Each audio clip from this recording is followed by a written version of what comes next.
చాలు మీ జీవితాన్ని నాశనం చేయడానికి, మీ పెళ్ళిని పెటాకులు చేయడానికి.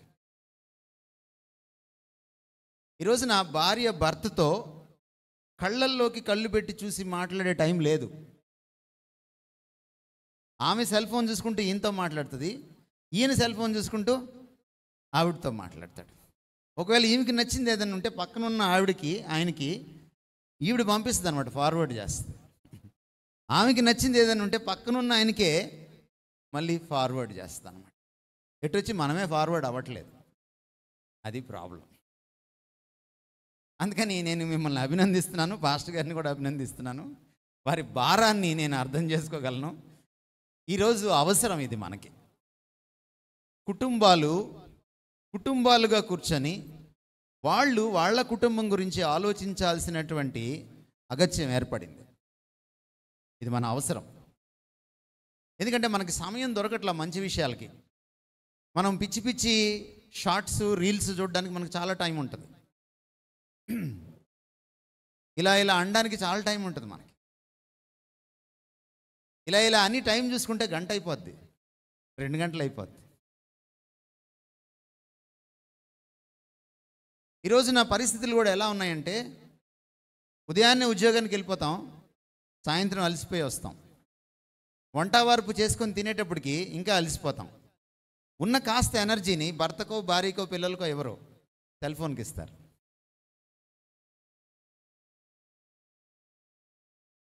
అవునా కదా? మీరు ఎప్పుడైతే మాట్లాడుకోరో మీరు అర్థం చేసుకోలేరు. మీరు ఎప్పుడైతే మాట్లాడుకోరో మీరు ఒక్కరి హృదయాన్ని ఇంకొకళ్ళు తెలుసుకోవడం కష్టమైపోతుంది. ఎప్పుడైతే ఒకరినొకరు తెలుసుకోరో ప్రేమ పుట్టదు. ఇది కమ్యూనికేషన్ సాధనం. ఇదేంటిది? కమ్యూనికేషన్కి సాధనం. కానీ ఈ రోజున దీనివల్లే భార్యాభర్తల మధ్య ఏమొచ్చింది? కమ్యూనికేషన్ గ్యాప్ వచ్చింది. ఇది టెక్నాలజీలో ఉన్న అద్భుతమైన బ్లెస్సింగ్. సోషల్ మీడియా ఏం చేసిందంటే మన మధ్యలో సోషల్ రిలేషన్షిప్ లేకుండా చేసింది. సోషల్ మీడియాలో మీడియా ఎక్కువ, సోషల్ తక్కువ. అది ప్రాబ్లం. ఫేస్బుక్ ఏం చేసిందంటే ఫేస్ టు ఫేస్ చూసుకోవడం మానేసేలా చేసింది. అందులో ఫేస్ తక్కువ, బుక్ అవడం ఎక్కువ. ఇది ప్రాబ్లం. అందుకని మనం అప్పుడప్పుడు ఇలా కూర్చొని ఇవన్నీ ఒక్కసారి పక్కన పెట్టి మనము ఆత్మవిమర్శ చేసుకోవాలి. అది కూడా దేవుని వాక్యపు వెలుగులో ఆత్మవిమర్శ చేసుకోవాలి. చాలా అవసరం. మీరు ఏ మతస్థులైనా, మీరు ఏ బ్యాక్గ్రౌండ్ నుంచి వచ్చినా కుటుంబం చాలా కీలకమైంది. ఇది చాలా చాలా అవసరం. ఏ భార్యాభర్తలు ఒకరికొకరు టైం ఇవ్వరో, ఏ తల్లిదండ్రులు పిల్లలకి టైం ఇవ్వరో, ఏ పిల్లలు తల్లిదండ్రులని పట్టించుకోరో ఆ కుటుంబాలు నాశనం అయిపోతాయి. మీరు బతుకుతారు కానీ కుటుంబాన్ని ఎంజాయ్ చేయలేరు.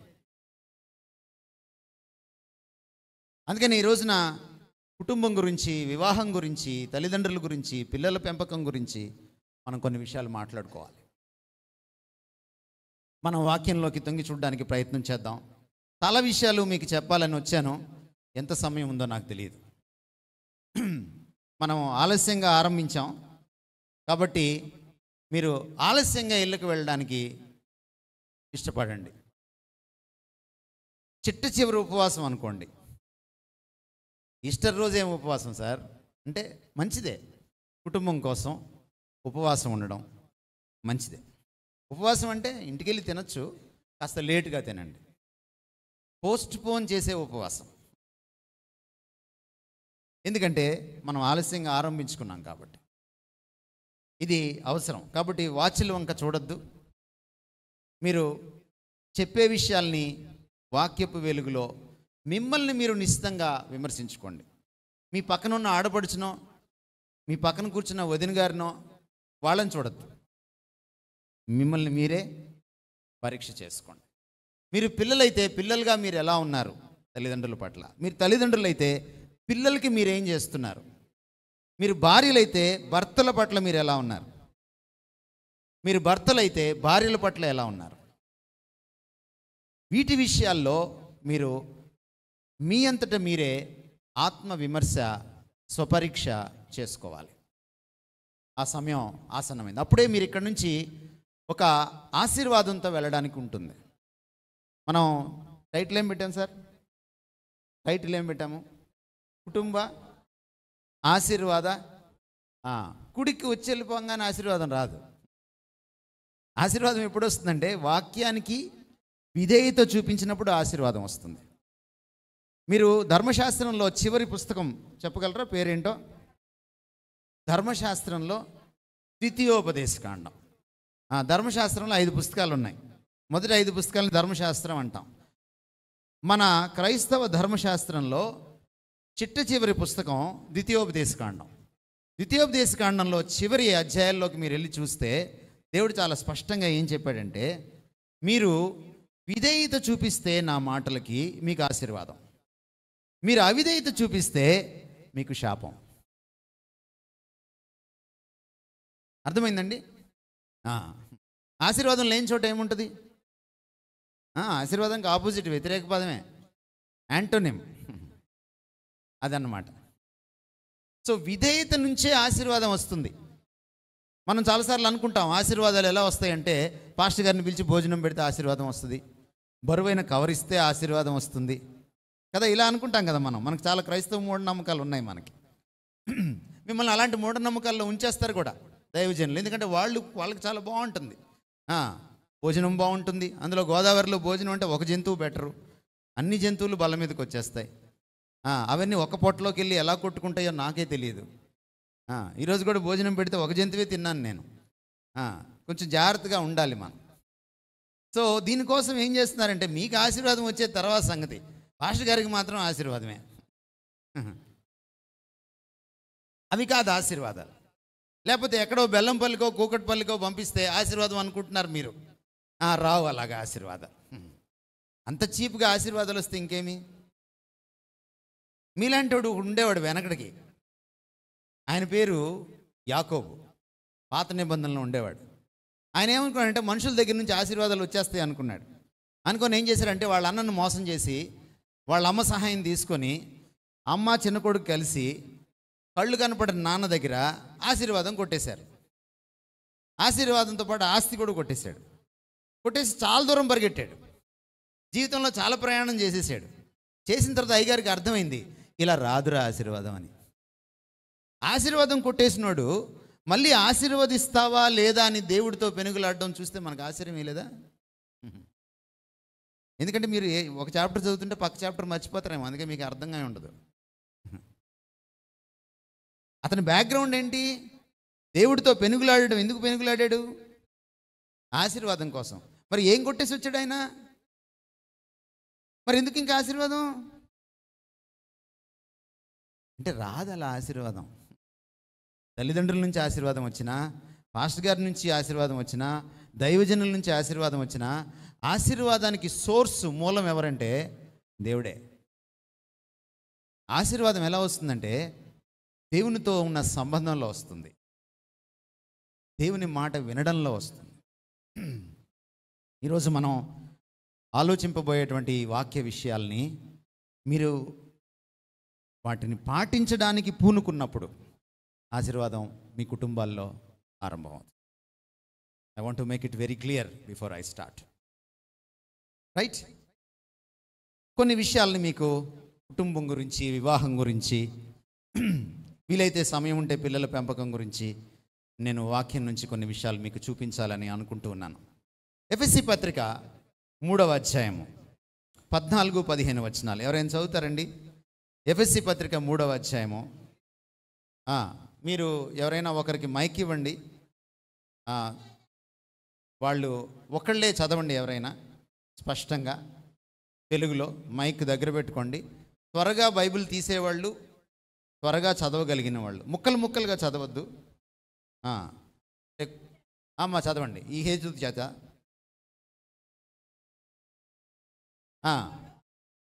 పరలోకమునందును భూమి మీదను ఉన్న ప్రతి కుటుంబము, గుర్తుపెట్టుకోండి, ఒక క్రైస్తవ కుటుంబమే కాదు, చర్చిలో ఉండే కుటుంబమే కాదు, భూమి మీద ఉన్న ప్రతి కుటుంబము ఏ తండ్రిని బట్టి కుటుంబమని, అదే నేను మీరు ముక్కలు చేసి చదవద్దని చెప్పింది. నేను ఏ తండ్రిని బట్టి కుటుంబం అని పిలువబడుచున్నదో ఒకటే మాట. మీరు ముక్కలు ఎప్పుడు చేయాలంటే మధ్యలో పాస్టర్ గారు అంటుంటారు ఒక ఆయన, అప్పుడు చేయాలి మీరు. ఆ ఇంటర్లూడ్స్ నేను వేయను, కాబట్టి మీరు అలా ముక్కలు చేయక్కర్లేదు. ఎవరిని బట్టి కుటుంబం అని పిలువబడుతుందండి? ఏ తండ్రినా, ఎవరైనా పరలోకంలో ఉన్న తండ్రి. మీరు ఎప్పుడైనా ఆలోచించారా? త్రియేక దేవుడి గురించి క్రైస్తవ పుస్తకంలో మాత్రమే ఉంది. ఏ మతంలో కూడా దేవుని త్రియేకత్వం గురించి ఎక్కడా లేదు. దేవుడు ఆత్మ, ఇతర మతాల్లో కూడా దేవుడు ఆత్మస్వరూపి, పరమాత్మ స్వరూపి అని ఉంది. దేవుడు అనంతుడు, ఇతర మతాల్లో కూడా దేవుడు అనంతుడు అని ఉంది. దేవుడు కోపగిస్తాడు, ఇతర మతాల్లో కూడా ఉంది. దేవుడు ప్రేమమయుడు, కరుణ చూపిస్తాడు, ఇతర మతాల్లో కూడా ఉంది. ఏమండి? కానీ దేవుడు ముగ్గురు వ్యక్తుల ఏకదేవుడు, త్రియేక దేవుడు ఎక్కడా లేదు.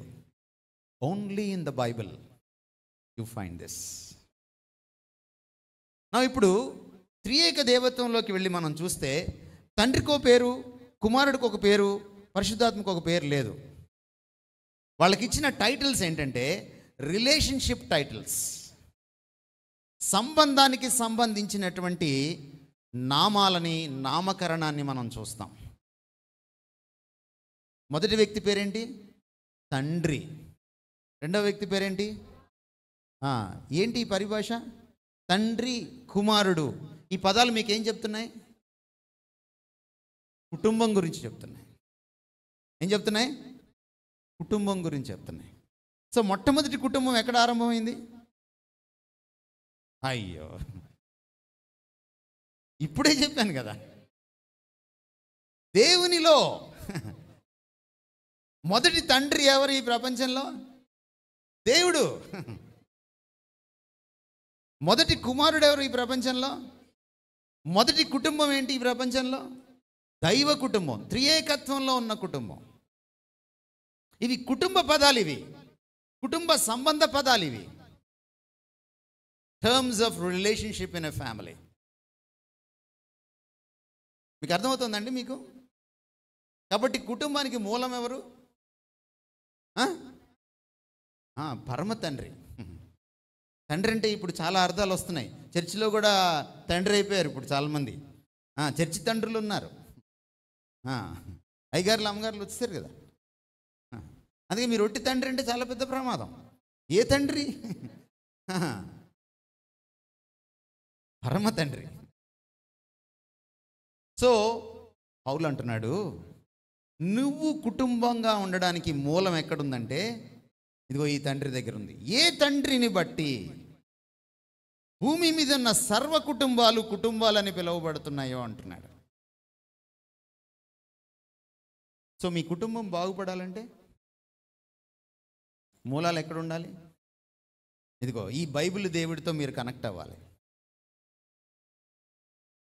అందుకని ఈ త్రియేక దేవత్వంలో ఉన్నటువంటి ఈ సంబంధంలో, ఈ కుటుంబ సంబంధ బాంధవ్యాల్లో ఉన్నటువంటి విషయాల నుంచే మీ కుటుంబానికి తగినటువంటి సూత్రాలన్నీ వస్తాయి.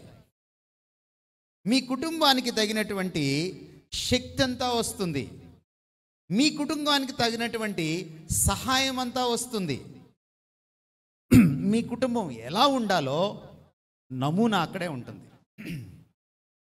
మనం పక్క కుటుంబాన్ని చూసి వాత పెట్టుకోకూడదు. మనం చూడవలసింది ప్రతి కుటుంబము ఈ పర కుటుంబాన్ని, ఈ పరమ కుటుంబాన్ని, ఈ త్రియేక దేవత్వంలోని కుటుంబాన్ని మనం చూడాలి. ఇది మొదటి సత్యం, మీరు గ్రహించాలి. అందుకనే కుటుంబాలు బాగుండాలంటే పునాది ఈ బైబిలు త్రియేక దేవుడు అయి ఉండాలి. ఎవరైతే ఈ పునాది మీద కుటుంబాలు కట్టుకోలేదో తమ కుటుంబాలని, వాళ్ళు తమ కుటుంబాలని దేవుడు ఏ ఒరిజినల్ ఉద్దేశంతో చేశాడో దానికి తగ్గట్టుగా కుటుంబాలని నెరపలేరు, నడిపించలేరు, మనగలలేరు, మనుగడ సాధించలేరు. అంటే కుటుంబంలో ఉన్నటువంటి తండ్రికి, తల్లికి, భార్యాభర్తలకు, పిల్లలకు, అందరికీ ఈ దేవుడితో ఒక సత్సంబంధం ఉండాలి. ఊరికే చర్చికి వచ్చి వెళ్ళిపోవడం కాదు. ఎప్పుడు చర్చ అయిపోద్దా, సెల్ ఫోన్ ఆన్ చేద్దాం అనేది ఒక బ్యాచ్. ఇక్కడ పాస్టర్ గారు ప్రసంగిస్తూ ఉండంగానే అక్కడ యూట్యూబ్లోనే లైవ్ చూసేది ఇంకొక బ్యాచ్. ఇక్కడ పాస్టర్ గారు ప్రసంగిస్తూ ఉండంగానే చర్చ్లో ఆరాధన కార్యక్రమం ఇంకా కాకుండానే మనము చాటింగ్ చేసేది ఇంకొక బ్యాచ్. లేదంటారా? ఈ బ్యాచ్లు లేవంటారా మన చర్చిలో? చాలాసార్లు ఈ అమ్మాయిలు ఎందుకు చున్నీలు వేసుకుంటారు అనుకుంటాను నేను. ఆ చున్నీల కింద చాటింగ్లు చేస్తారు. అది వాళ్ళకి చాలా అడ్వాంటేజ్. చున్నీ ఇలా కప్పేశారంటే ఇంకెవరికేం తెలియదు. ఎందుకంటే మేము ఆడపిల్లలకి మగపిల్లలకి పాఠాలు చెప్తాం కదా, మాకు తెలుసు అన్నమాట. క్లాస్లో కూడా ఇదే జరుగుతుంది. ఇది కాదు, ఇక్కడ నువ్వు కూర్చున్నప్పుడు ఎలా కూర్చుంటావు అన్నది దాన్ని బట్టి నీకు దేవుడితో ఎలాంటి సంబంధం ఉందో చెప్పేయచ్చు. How serious you are about your God. నీ ఇక్కడ కూర్చున్న నీ కదలికలు, నీ శరీర భాష, నీ బాడీ లాంగ్వేజ్, నీ చూపులు, నీ కాన్సన్ట్రేషన్ చెప్పేస్తాయి. దాన్ని బట్టే నీ జీవితం కానీ నీ కుటుంబ జీవితం కానీ ఉంటుంది. ఇది మొదటి పాఠం. రెండవ పాఠం, దేవుడు కుటుంబాన్ని ఏర్పరిచేటప్పుడు ఈ భూమి మీద దేవుడి తర్వాత మొదటి కుటుంబం ఎవరు? ఆదాము, హవ్వలు. రైట్. వాళ్ళిద్దరిది లవ్ మ్యారేజా, అరేంజ్డ్ మ్యారేజా, మేనేజ్డ్ మ్యారేజా? మేనేజ్డ్ మ్యారేజ్ అంటే ముందు లవ్ చేసుకుని తర్వాత అరేంజ్ చేసుకుంటారు, దాన్ని మేనేజ్డ్ మ్యారేజ్ అంటారు. ఏ మ్యారేజ్ వాళ్ళది? నన్ ఆఫ్ ది అబోవా? డి పైవేవి కావు అంటున్నారు కొంతమంది. డి లేదండి, 3 ఉన్నాయి చాయిస్లు.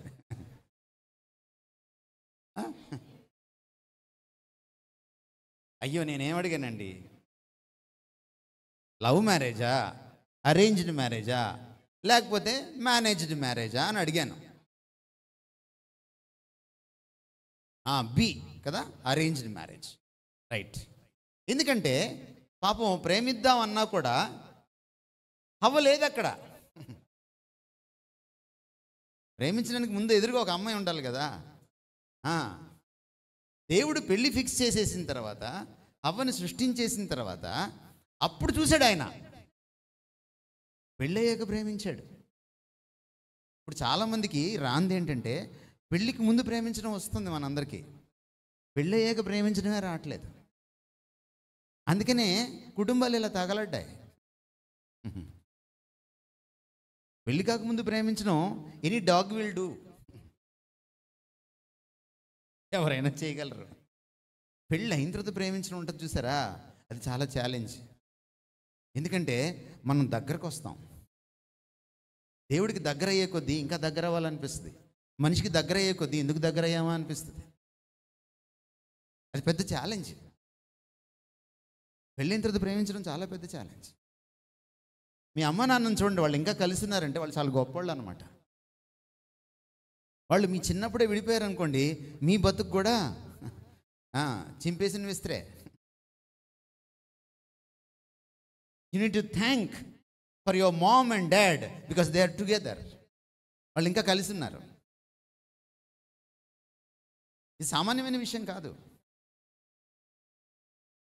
సో మ్యారేజ్ అనేది దేవుడు అరేంజ్ చేసింది, దేవుడు నియమించింది. మీరు ఆంథ్రోపాలజీలో చదివినట్టు ముందు ఆది మానవుడు పుట్టాడు, తర్వాత రాతి యుగం వచ్చింది, తర్వాత లోహ యుగం వచ్చింది, ఆ తర్వాత నెమ్మదిగా పెళ్లి చేసుకోవాలనిపించింది. పెళ్ళి అనేది మనుషులు సృష్టించుకున్నారు కాబట్టి పెళ్లి చేసుకోకపోయినా పర్వాలేదు. ఈ మధ్య వింటున్నారు కదా మీరు, ఈ మధ్య ఎన్ని పెళ్ళిళ్ళు చేసుకున్నా పర్వాలేదు, ఇది కూడా వచ్చేసింది కదా. లేదది దేవుడు సృష్టించాడు. ఒక ఆదాముకి ఒక హవ్వనే ఇచ్చాడు, ఒక హవ్వకి ఒక ఆదామునే ఇచ్చాడు. ఇప్పుడు ఈ మధ్య ఇంకో రకమైన పెళ్ళిళ్ళు వచ్చినాయి. ఆదాముకి ఒక ఆదాము, హవ్వకి ఇంకొక హవ్వ, హవ్వ ఇలాంటి పెళ్ళిళ్ళు కూడా వచ్చినాయి. గే మ్యారేజెస్. నో, అలా చేయలే దేవుడు. So marriage is God's design. దేవుడు డిజైన్ చేశాడు దీన్ని. మొన్న మధ్య కొన్ని సంవత్సరాల క్రితం బర్కా దత్ అనేటువంటి ఒక మంచి జర్నలిస్ట్, ఆవిడ ఎన్డీటీవీలో ఒక ప్రోగ్రామ్ కండక్ట్ చేస్తుంది గే మ్యారేజెస్ గురించి. హోమోసెక్షువాలిటీ అండ్ చర్చ్ అని హెడ్డింగ్ పెట్టింది ఆవిడ. చర్చ్ క్రైస్తవ సంఘము, స్వలింగ సంపర్కులు హెడ్డింగ్ పెట్టి, ఈ చర్చ్ వ్యతిరేకంగా ఉంది స్వలింగ సంపర్కులకు, ఈ గేస్కి చాలా వ్యతిరేకంగా ఉంది, వాళ్ళ యొక్క అభిమానాన్ని వీళ్ళు లాగేసుకుంటున్నారు, వాళ్ళని గౌరవించట్లేదు అని చాలామందితో డిస్కషన్ చేస్తూ ఉంది. చేస్తూ వాళ్ళ కంక్లూజన్ చేశారు, ఇది న్యాచురల్. ఇది ఒక బాయ్ ఇంకో బాయ్ని ఇష్టపడడం, పెళ్లి చేసుకోవడం, ఒక స్త్రీ ఒక అమ్మాయి ఇంకొక అమ్మాయిని ఇష్టపడి పెళ్లి చేసుకోవడం, ఇది చాలా న్యాచురల్ ఇది. అప్పుడు నేను ఆవిడకి SMS పెట్టాను ప్రోగ్రాం జరుగుతూ ఉండంగానే, డియర్ బర్కా, ఇది చాలా న్యాచురల్ మీరు అంటున్నారు కదా, వాళ్ళిద్దరిని కాస్త పిల్లల్ని కలమనండి, because it is natural. Barkha దగ్గర నుంచి నాకు ఈరోజు వరకు ఆన్సర్ లేదు. చాలామంది ప్రశ్నల్ని ఆవిడ తీసుకుంది కానీ నా ప్రశ్న తీసుకోలేదు, ఎందుకంటే ప్రోగ్రాం వీగిపోద్ది.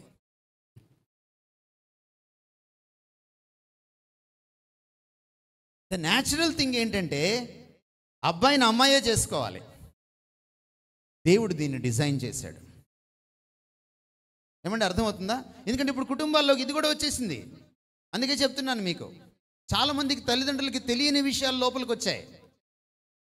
ఎందుకంటే ఇది బుల్లిపెట్టి ఉంది కదా, ఇది చిన్నదే కానీ ఇది తెచ్చేటువంటి నష్టం చాలా పెద్దది.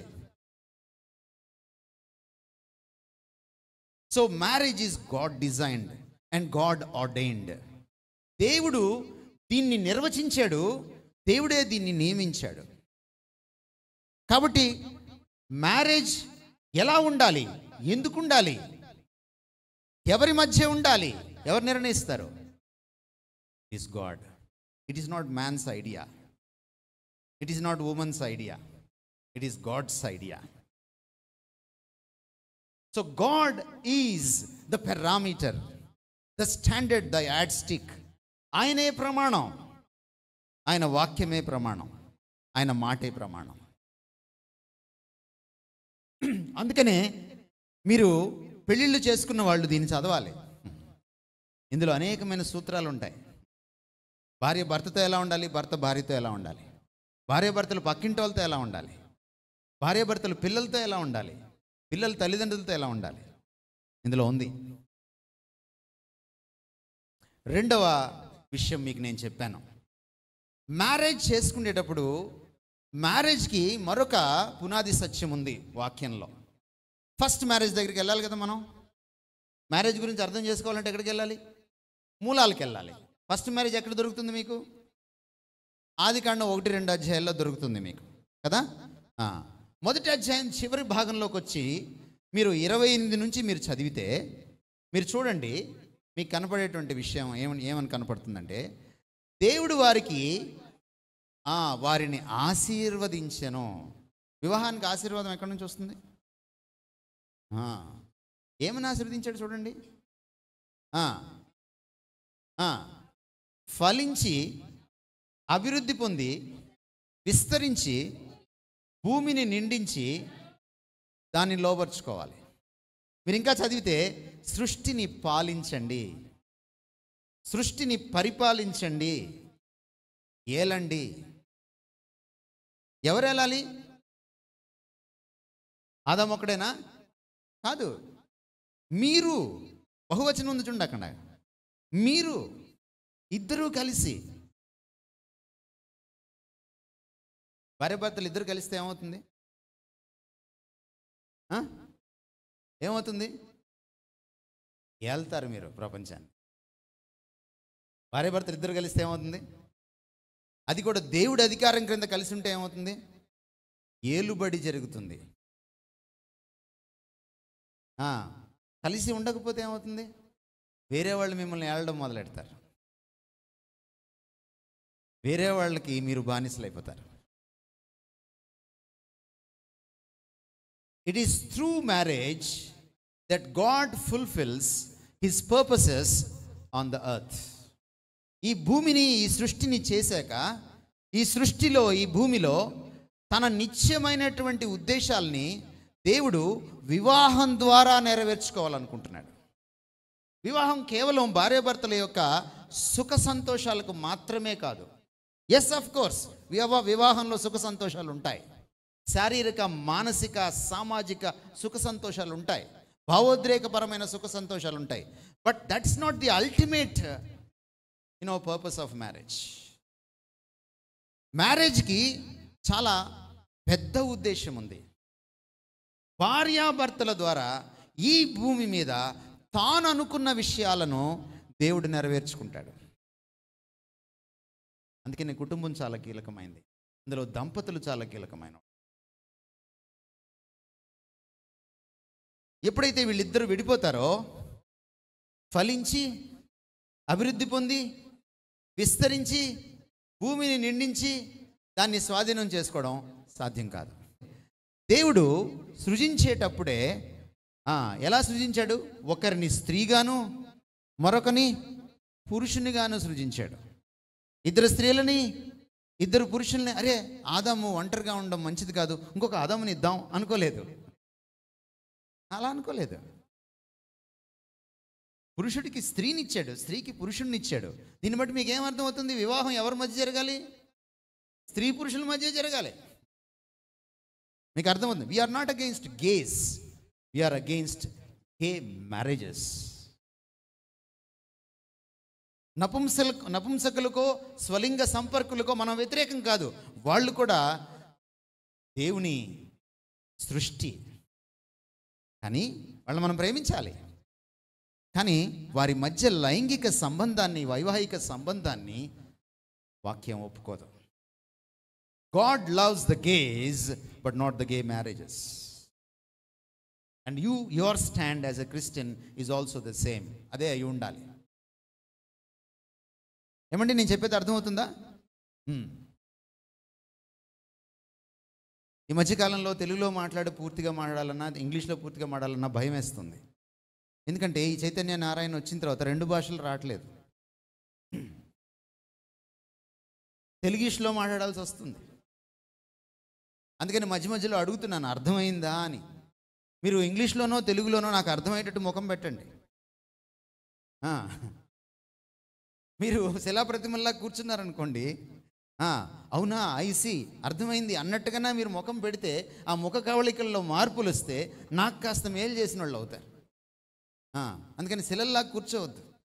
శిల్ప అని పేరు పెట్టుకున్నారు కానీ you should not be like Shilpa, right? కనుక మనం చూస్తే దేవుడు, మీరు 26, 27 వచనాలు చదివితే, ఒకసారి చదువుతారమ్మా. దేవుడు తన స్వరూపమందు ఎవరినండి? తన స్వరూపమందు ఎవరిని? నరుని, సింగులర్. ఏకవచనం బహువచనం తెలుసు కదా మీకు. నరుని సృజించెను. తర్వాత ఏముంది? దేవుని స్వరూపమందు ఎవరిని? వానిని. వారినియా? వానిని, సింగులర్. తర్వాత స్త్రీని గాను పురుషుని గాను, మళ్ళీ అదే మీరు మీరు అలా పరిగెట్టకూడదు. వారిని సృజించను. మీకేమర్థమైంది? ఇద్దరు ఒకటని అర్థమైంది, నెంబర్ 1. ఎందుకంటే వాణి ఏమైంది? వారి అయింది. ఏమండి? రెండవది మీకు ఏం అర్థమైందంటే ఇద్దరిని దేవుడు సమానంగా తన పోలికలో సృష్టించుకున్నాడు. దేవుడు నరుని సృజించను అని అన్నప్పుడు ఆదాముని సృజించనని కాదు అది అర్థం, మనిషిని సృష్టించాడు అని.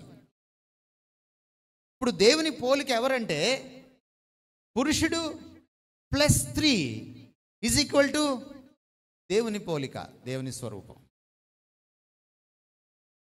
అందుకనే పురుషుడు ఒక్కడే ఉంటే స్వరూపం పూర్తి కాల, స్త్రీ ఒక్కటే ఉంటే స్వరూపం పూర్తి కాల. వివాహం వచ్చి ఏం చేసింది? స్వరూపాన్ని పూర్తి చేసింది.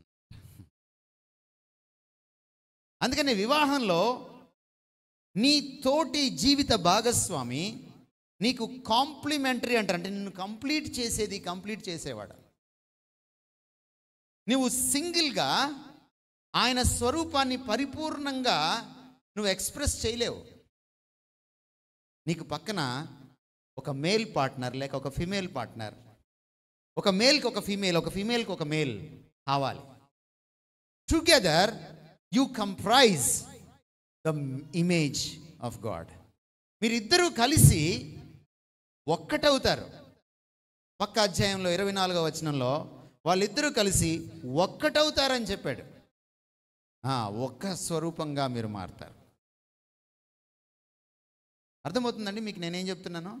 శారీరకంగా తీసుకున్నారనుకోండి, ఉదాహరణకి మీరు పురుషులంత బలవంతులు కాదు, అందుకని బలహీన ఘటము అని రాశాడు. ఘటము అంటే శరీరం అన్నమాట. స్త్రీలు ఏ విషయంలో బలహీనలు? ఒక్క శరీరం విషయంలో మాత్రమే. Note this point your honour, బలహీనలు. మిగిలిన చాలా విషయాల్లో స్త్రీలు పురుషుల కంటే బలవంతులు. పెళ్ళైన వాళ్ళకి ఈ పాటికి అర్థమై ఉండాలి, ముఖ్యంగా పురుష జాతికి బాగా అర్థమై ఉండాలి. కాదంటారా? ఎవరైనా పెళ్ళైన పురుష ఎవరైనా కాదనగలరా? మా ఆవిడ స్ట్రాంగ్ కాదు అని మీరు అనగలరా? No, you cannot say. ఈ స్టేజ్ మీద టచ్ అని చెప్పి పడేస్తూ ఉంటారు కదా, వాళ్ళకి ఒక దైవజనుడు ఒక ప్రశ్న వేశాడు, అయ్యా నువ్వు టచ్ అని చెప్పి చాలామందిని పడేస్తున్నావు, స్టేజ్ మీద నీ భార్యను పడేయగలవా అని అడిగాడు.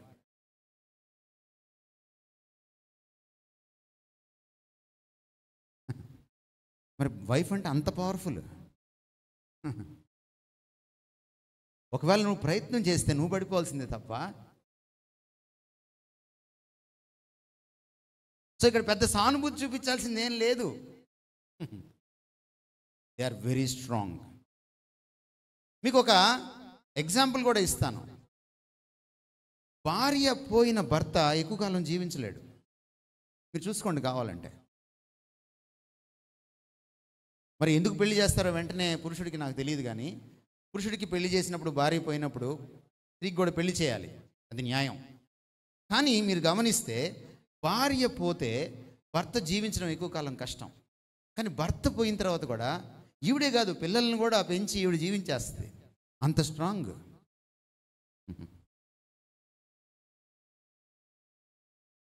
అంటే నేనేం చెప్తున్నానంటే భర్తలో ఉన్న బలహీనతల్ని భార్య పూడుస్తుంది, భార్యలో ఉన్న బలహీనతల్ని భర్త పూడుస్తాడు.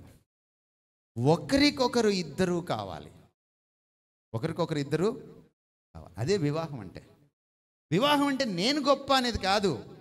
వివాహం అంటే నువ్వు నాకు కావాలి, నువ్వు లేకపోతే నేను ఉండలేను అనేది వివాహం అని ఇద్దరూ అనుకున్నప్పుడు అది వివాహం.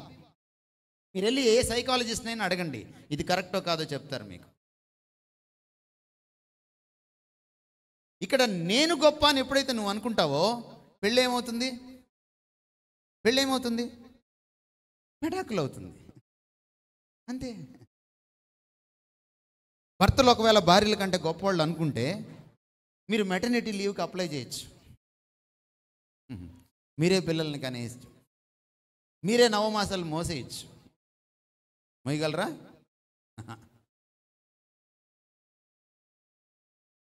చాలా మీరు చేయలేనివి స్త్రీలు చేయగలరు, చాలా స్త్రీ చేయలేనివి పురుషుడు చేయగలడు. ఎవరి కెపాసిటీ వాళ్ళదే. దేవుడు నీకెందుకు యూనిక్ కెపాసిటీ ఇచ్చాడంటే నీ భార్యకి పనికి రావాలని. భార్యకి ఎందుకు యూనిక్ కెపాసిటీ ఇచ్చాడంటే అది భర్తకు పనికి రావాలని. నరుడు ఒంటరిగా ఉండడం మంచిది కాదంటే ఆదాము ఒక్కడే ఒంటరిగా ఉండడం మంచిది కాదని కాదు. స్త్రీ అయినా పురుషుడైనా ఒంటరిగా ఉండలేరు. ఎందుకంటే ఇద్దరు కలిస్తేనే స్వరూపం కంప్లీట్ అవుతుంది, దైవ స్వరూపం కంప్లీట్ అవుతుంది. అర్థమవుతుందండి మీకు? ఈ సత్యాలు మీకు అర్థమైతే మీరు వివాహంలో ఒకరినొకరు గౌరవించుకోవడం, ఒకరికొకరు ఇచ్చిపుచ్చుకోవడం, ఒకరికొకరు పెద్దపీట వేసుకోవడం మీకు తెలుస్తుంది. వివాహంలో స్పేస్ అంటే అర్థం ఏంటంటే నా స్పేస్లోకి నువ్వు రా అండం, నా స్పేస్లో నేనుంటా నీ స్పేస్లో నువ్వు ఉండు అండం కాదు వివాహం. అది విడాకులు. పెళ్లి కాని విడాకులు చాలా ఉన్నాయి. మామూలుగా విడాకులు తీసుకునే వాళ్ళు వేరు, ఒకే కప్పు కింద విడి ఆకులతో ఉండేవాళ్ళు చాలామంది ఉన్నారు.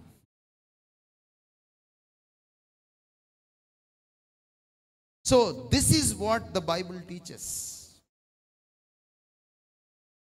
మనల్ని దేవుడు స్త్రీని పురుషుణ్ణి ఒకరి మీద ఒకరు ఆధారపడేటట్టుగా, పరస్పర ఆధార ఉండేటట్టుగా మనల్ని సృష్టించాడు. ఇంటర్ డిపెండెంట్గా చేశాడు. ఇద్దరూ కలిసి దేవుడి మీద ఆధారపడాలి. Nobody is completely independent. ఈ మధ్య స్త్రీవాదం వచ్చిన తర్వాత, లేకపోతే పురుషవాదం దాని డామినెన్స్ పెరిగిన తర్వాత ఇలాంటి తప్పుడు ఆలోచనలు పుట్టాయి. ఎవరికి వారే వాళ్ళ యొక్క గొప్పతనాన్ని చూపించుకోవాలనుకుంటున్నారు. No, not at all. అంతేకాదు, వాళ్ళని స్త్రీ పురుషులుగా చేసినప్పుడు ఆయన సమానంగా చేశాడు. ఆమెంత స్వరూపమో ఈయనంత స్వరూపము, ఈయనెంత స్వరూపమో ఆవిడెంత స్వరూపము. ఆవిడ్ని ఈయన కంటే తక్కువగాను, లేకపోతే ఆమె కంటే ఇతన్ని తక్కువగాను చేయలేదు ఆయన. అందుకనే విలువలో, గౌరవంలో ఇద్దరికీ సమానమైనటువంటి వాల్యూ ఉంది. ఇద్దరికీ ఒకే పీట వేశాడు. ఇద్దరిని స్వరూపంలో చేసుకున్నాడు. ఒకరిని దైవ స్వరూపంలోనూ ఇంకొకరిని దూతల స్వరూపంలోనూ చేయలా. అలా చేయలా. ఒకరిని నాయక స్వరూపంలోనూ ఇంకొకరిని సేవక స్వరూపంలోనూ చేయలా. ఇద్దరికి నాయకత్వ బాధ్యతలు ఉంటాయి, ఇద్దరికి సేవకత్వ బాధ్యతలు ఉంటాయి. మనం ఇంకా ముందుకు వెళ్దాం. కొన్ని అద్భుతమైన విషయాలు మనం చూడడానికి ప్రయత్నం చేద్దాం. ఎవరైనా 1 కొరింథీ పత్రిక 11వ అధ్యాయం 3వ వచనం చదువుతారా? ప్రతి పురుషునికి శిరస్సు క్రీస్తు, స్త్రీకి శిరస్సు పురుషుడు, క్రీస్తునకు శిరస్సు తండ్రి అయిన దేవుడు. ఈ మాట, ఈ వచనం మీకు అర్థం కావాలి. ఇది చూస్తుంటే మీకేం అర్థమైంది?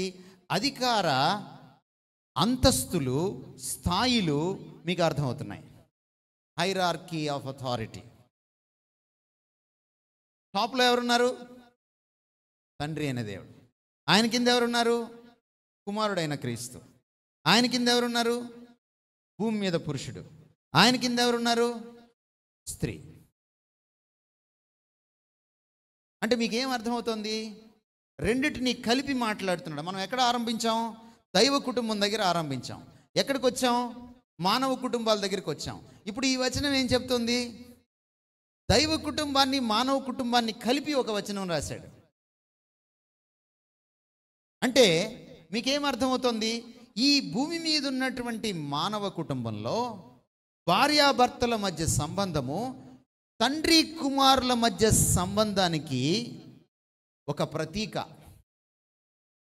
అంటే భార్యాభర్తలు ఒకరి పట్ల ఒకరు ఎలా ప్రవర్తించాలి, ఎలా ఒకరి పట్ల ఒకరు ప్రతిస్పందించాలి, ఒకరినొకరు ఎలా గౌరవించుకోవాలి, ఒకరినొకరు ఎలా ప్రేమించుకోవాలి, ఇవన్నీ మనకి ఎలా తెలుస్తాయంటే వారిద్దరి మధ్య సంబంధాలని, ఆ సంబంధంలో ఉన్నటువంటి విషయాల్ని మనం చదవాలి. ఏమండి, మీకు అర్థమవుతుందా నేనేం చెప్తున్నాను? అనేకమైన విషయాలు మనకి ఇక్కడ కనపడుతున్నాయి. ఇప్పుడు త్రియేక దేవత్వంలో తండ్రి కుమారుడు ఉన్నారు ఆ కుటుంబంలో, దైవ కుటుంబంలో. కింది కుటుంబంలో భార్య భర్త ఉన్నారు కదా, రైట్. ఇప్పుడు ఎక్కడైనా బైబిల్లో ఆదికాండం నుంచి ప్రకటన గ్రంథం వరకు కుమారుడికి తండ్రి లోబడినట్టుందా?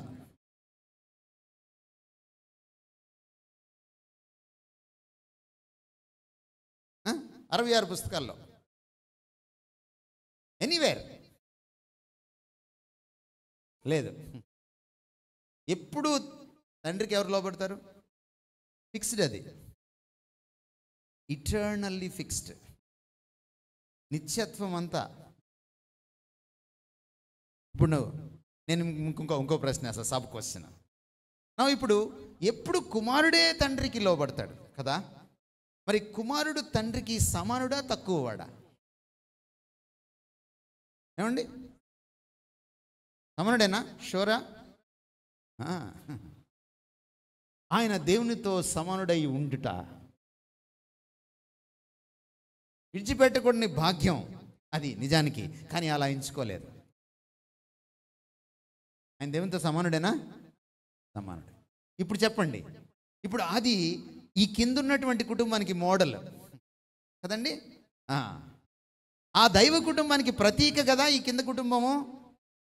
ఇప్పుడు జీవితాంతము భార్యే లోబడాలా భర్తకి? ఎస్ యువర్ ఆనర్, భార్యే లోబడాలి. మీ భార్య భర్తలు ఎంతకాలం ఉంటుంది మీ కాపురం? మహా అయితే ఏమండి, మధ్యలో ఏం అవాంతరాలు రాకపోతే ఎంతకాలం ఉంటుంది? మహా అంటే షష్ఠి పూర్తి చేసుకుంటారు, అంతేగా. నా ఒక 60-70 ఏళ్ళు దాంపత్య జీవితంలో మీరు లోబడ్డానికి అంత ఫీల్ అయిపోతే, నిత్యత్వం అంతా తండ్రికి కుమారుడు లోబడ్డానికి ఎంత ఫీల్ అవ్వాలి? But he always obey. దీన్ని బట్టి మీకేం అర్థమవుతుంది? ఒబీడియన్స్ దగ్గర నేను మళ్ళీ వస్తాను. మీకేం అర్థమవుతుందంటే వారిద్దరి మధ్య సమానత్వము, అలాగే భార్య భర్తకి లోబడినా కూడా వారిద్దరి మధ్య ఏముంది? సమానత్వం ఉంది. చాలాసార్లు భార్యలు లోబడేటప్పుడు వాళ్ళు ఏమనుకుంటారంటే, నేనేమన్నా తక్కువ దాన్నా, నేనే లోబడాలా? భర్తలు చాలాసార్లు కాళ్ళు నొక్కించుకుంటారు, కానీ భార్యలు కాళ్ళు పట్టుకొని లాగేయగలరు సరిగా చూడకపోతే. ఏమండి, వాళ్ళు అంత సమర్థులు కూడా. అందుకని భార్య అయినా భర్త అయినా, భార్య లోబడుతున్నప్పుడు భర్త ఫీల్ అయిపోకూడదు, నేను నీకంటే గొప్ప అనుకోకూడదు. భర్త సమానురాలు కావాలని కిందకి దిగి నీకు విధేయత చూపిస్తోంది. భార్య కూడా విధేయత చూపించేటప్పుడు నేను తక్కువ దాన్నన్న ఫీలింగ్తో చేయకూడదు. ఆ సెల్ఫ్ డిగ్నిటీ పోకూడదు. అర్థమవుతుందండి మీకు నేనేం చెప్తున్నాను? ఇంకో రకంగా చెప్పాలంటే, నీ విధేయత నిన్ను తక్కువ దానిగా చెయ్యదు. నీ భార్య విధేయత నీకంటే తక్కువ దానిగా నీ భార్యను చెయ్యదు. They're equal. ఆయన యోహాను సువార్త 10:30లో అంటాడు, నేనును నా తండ్రియు ఏకమై ఉన్నాము. గ్రీక్లో చదివితే మూల భాషలో స్వభావమందు మేము సమానం. ఆయన ఎంత దేవుడో నేనంత దేవుడిని. యేసుక్రీస్తు వారు అనేక చోట్ల ఈ విషయాలు మాట్లాడతాడు. తండ్రి తనంతట తాను ఎలాగూ జీవము కలిగి ఉన్నాడు, కుమారుడును తనంతట తాను జీవము కలిగి ఉన్నాడు. తండ్రి తీర్పు తీరుస్తాడు, కుమారుడు కూడా తీర్పు తీరుస్తాడు. తండ్రి సర్వాధికారి, కుమారుడికి కూడా భూమి మీద పరలోకంలో సర్వాధికారం ఇవ్వబడింది. ఈక్వాలిటీ. ఎందుకంటే ఇద్దరు దేవుని స్వరూపం, పోలిక. ఈ విషయం మొట్టమొదట మీకు అర్థం కావాలి. అంటే అక్కడ ఇంకొక విషయం కూడా ఉంది. తండ్రికి కుమారునికి మధ్య ఎప్పుడు సఖ్యత, ఐక్యతే తప్ప అనైక్యత ఇప్పుడు ఉండదు. ఐక్యత ఎప్పుడు వస్తుంది? ఐక్యత ఎప్పుడు వస్తుంది? ఒకే మనస్తత్వం ఉన్నప్పుడు కదండి వస్తుంది కదా.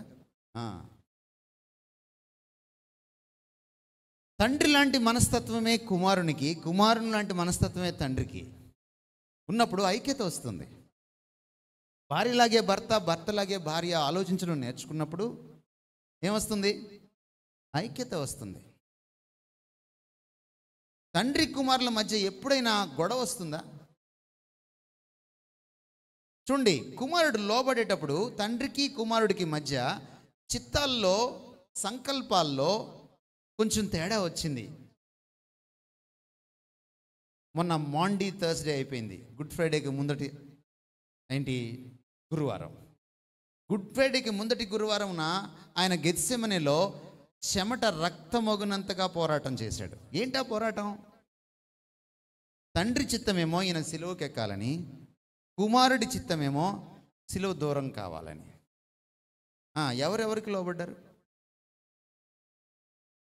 యూనిటీ ఎలా వచ్చింది?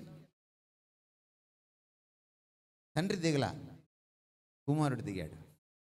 అయినను నా చిత్తము కాదు నీ చిత్తం. ఇప్పుడు భార్యాభర్తలకు ఏం అర్థమైంది? ఇల్లు కట్టించుకోవాలి, లేకపోతే అమ్మాయి పెళ్లి చేయాలి, లేకపోతే షాపింగ్ చేయాలి, లేకపోతే ఈ నెలే చీర కొనాలి, లేకపోతే ఈ నెలే బంగారం కొనాలి. నీ చిత్తం వేరు, మీ ఆయన చిత్తం వేరు. నువ్వేమనాలి?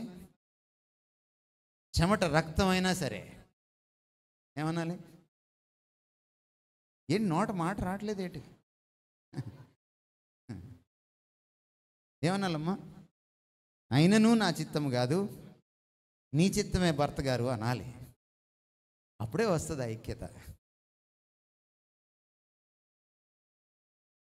యేసుక్రీస్తు మాదిరి ఉంచాడు. ఆయన చేయకుండా చెప్పడం. ఆ రోజు వారి మధ్య ఐక్యత గెత్సెమనేలో వచ్చినప్పుడు ఏం బ్యూటీ ఏంటి? బయటికి వచ్చిన అద్భుతమైన సౌందర్యమైన విషయం ఏంటి? మనకి రక్షణ వచ్చింది. మనకేమొచ్చింది? లోక కళ్యాణం. వాళ్ళిద్దరి మధ్య సఖ్యత వచ్చినప్పుడు ఏమొచ్చింది? లోక కళ్యాణం. మీ ఇద్దరి మధ్య సఖ్యత వచ్చినప్పుడు ఏమొస్తుంది? కుటుంబ కళ్యాణం. కళ్యాణం అంటే మీకు తెలియదేమో మరి. కళ్యాణం అంటే కళ్యాణి, కళ్యాణం, పవన్ కళ్యాణం ఇలా తెలుసు అనుకుంటా మీకు. కళ్యాణం అంటే పెళ్ళి అలా అనుకోకండి. కళ్యాణం అంటే ఏంటంటే శుభం, కుటుంబ శ్రేయస్సు. ఇందులో ఉంది మీలో యూనిటీ వచ్చినప్పుడు.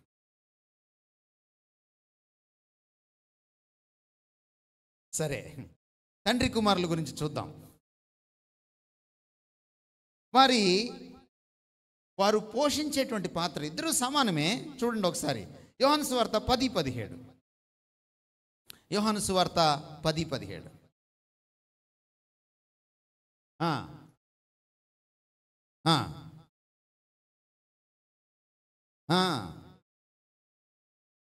రైట్.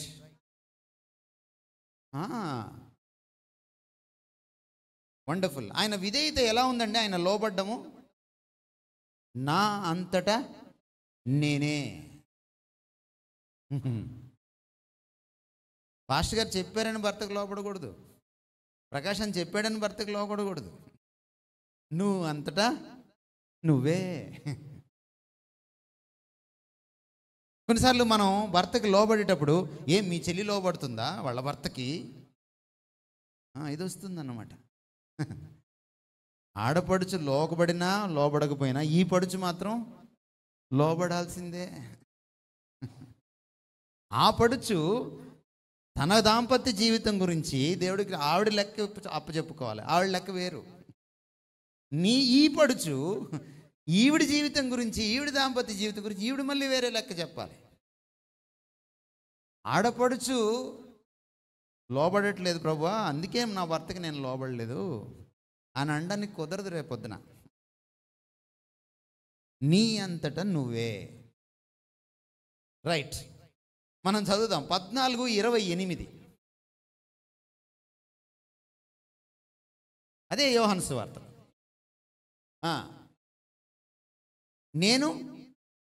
నేను వెళ్ళి మీ యొద్దకు వచ్చేదనని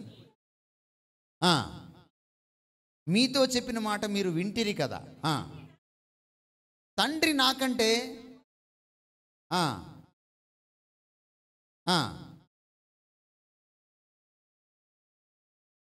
మీతో మీరు సంతోషించండి. 17:4 చేయుటకు నీవు నాకిచ్చిన పని నేను సంపూర్ణముగా నెరవేర్చి భూమి మీద నిన్ను మహిమపరిచితిని. చూడండి, రక్షణను అమలు చేసేది ఎవరంటే క్రీస్తు. రక్షణను ఆలోచన చేసేది ఎవరంటే తండ్రి. పాత్రలు వేరు, ఇద్దరు సమానమే, కానీ పోషించే పాత్ర రోల్స్ అంటాం ఇంగ్లీష్లో. రోల్స్ అంటే చుట్టలు కాదు, రోల్స్ అంటే పోషించే పాత్ర.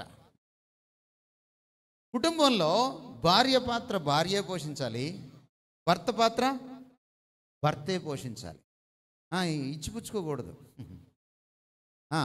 మొదటి అబ్బాయిని నేను కన్నాను 9 మాసాలు మోసి, రెండో అబ్బాయిని నువ్వు కనవా 9 మాసాలు మోసి అనడానికి కుదరదు. ఎవరి పాత్ర వాళ్ళదే. అప్పుడప్పుడు ఆవిడ ఆడించలేకపోతే పిల్లోడిని నువ్వు ఆడించవచ్చు, అప్పుడప్పుడు ఆవిడ స్నానం చేయించలేకపోతే నువ్వు స్నానం చేయించవచ్చు, అంతవరకు పర్లేదు. కానీ కంప్లీట్గా మీ పాత్రల్ని ఇచ్చిపుచ్చుకోవడానికి, ఎక్స్చేంజ్ చేసుకోవడానికి కుదరదు. అవి ఫిక్స్డ్, అంతే, ఫిక్స్డ్ అంతే. మోడల్ ఎవరు మనకి? త్రియేక దేవత్వంలో ఉన్న కుటుంబం. కుమారుడు భార్యకు మోడలు, తండ్రి భర్తకు మోడలు. రైట్, ఇంకా చూద్దాం మనం. యోహాను సువార్త 5:20.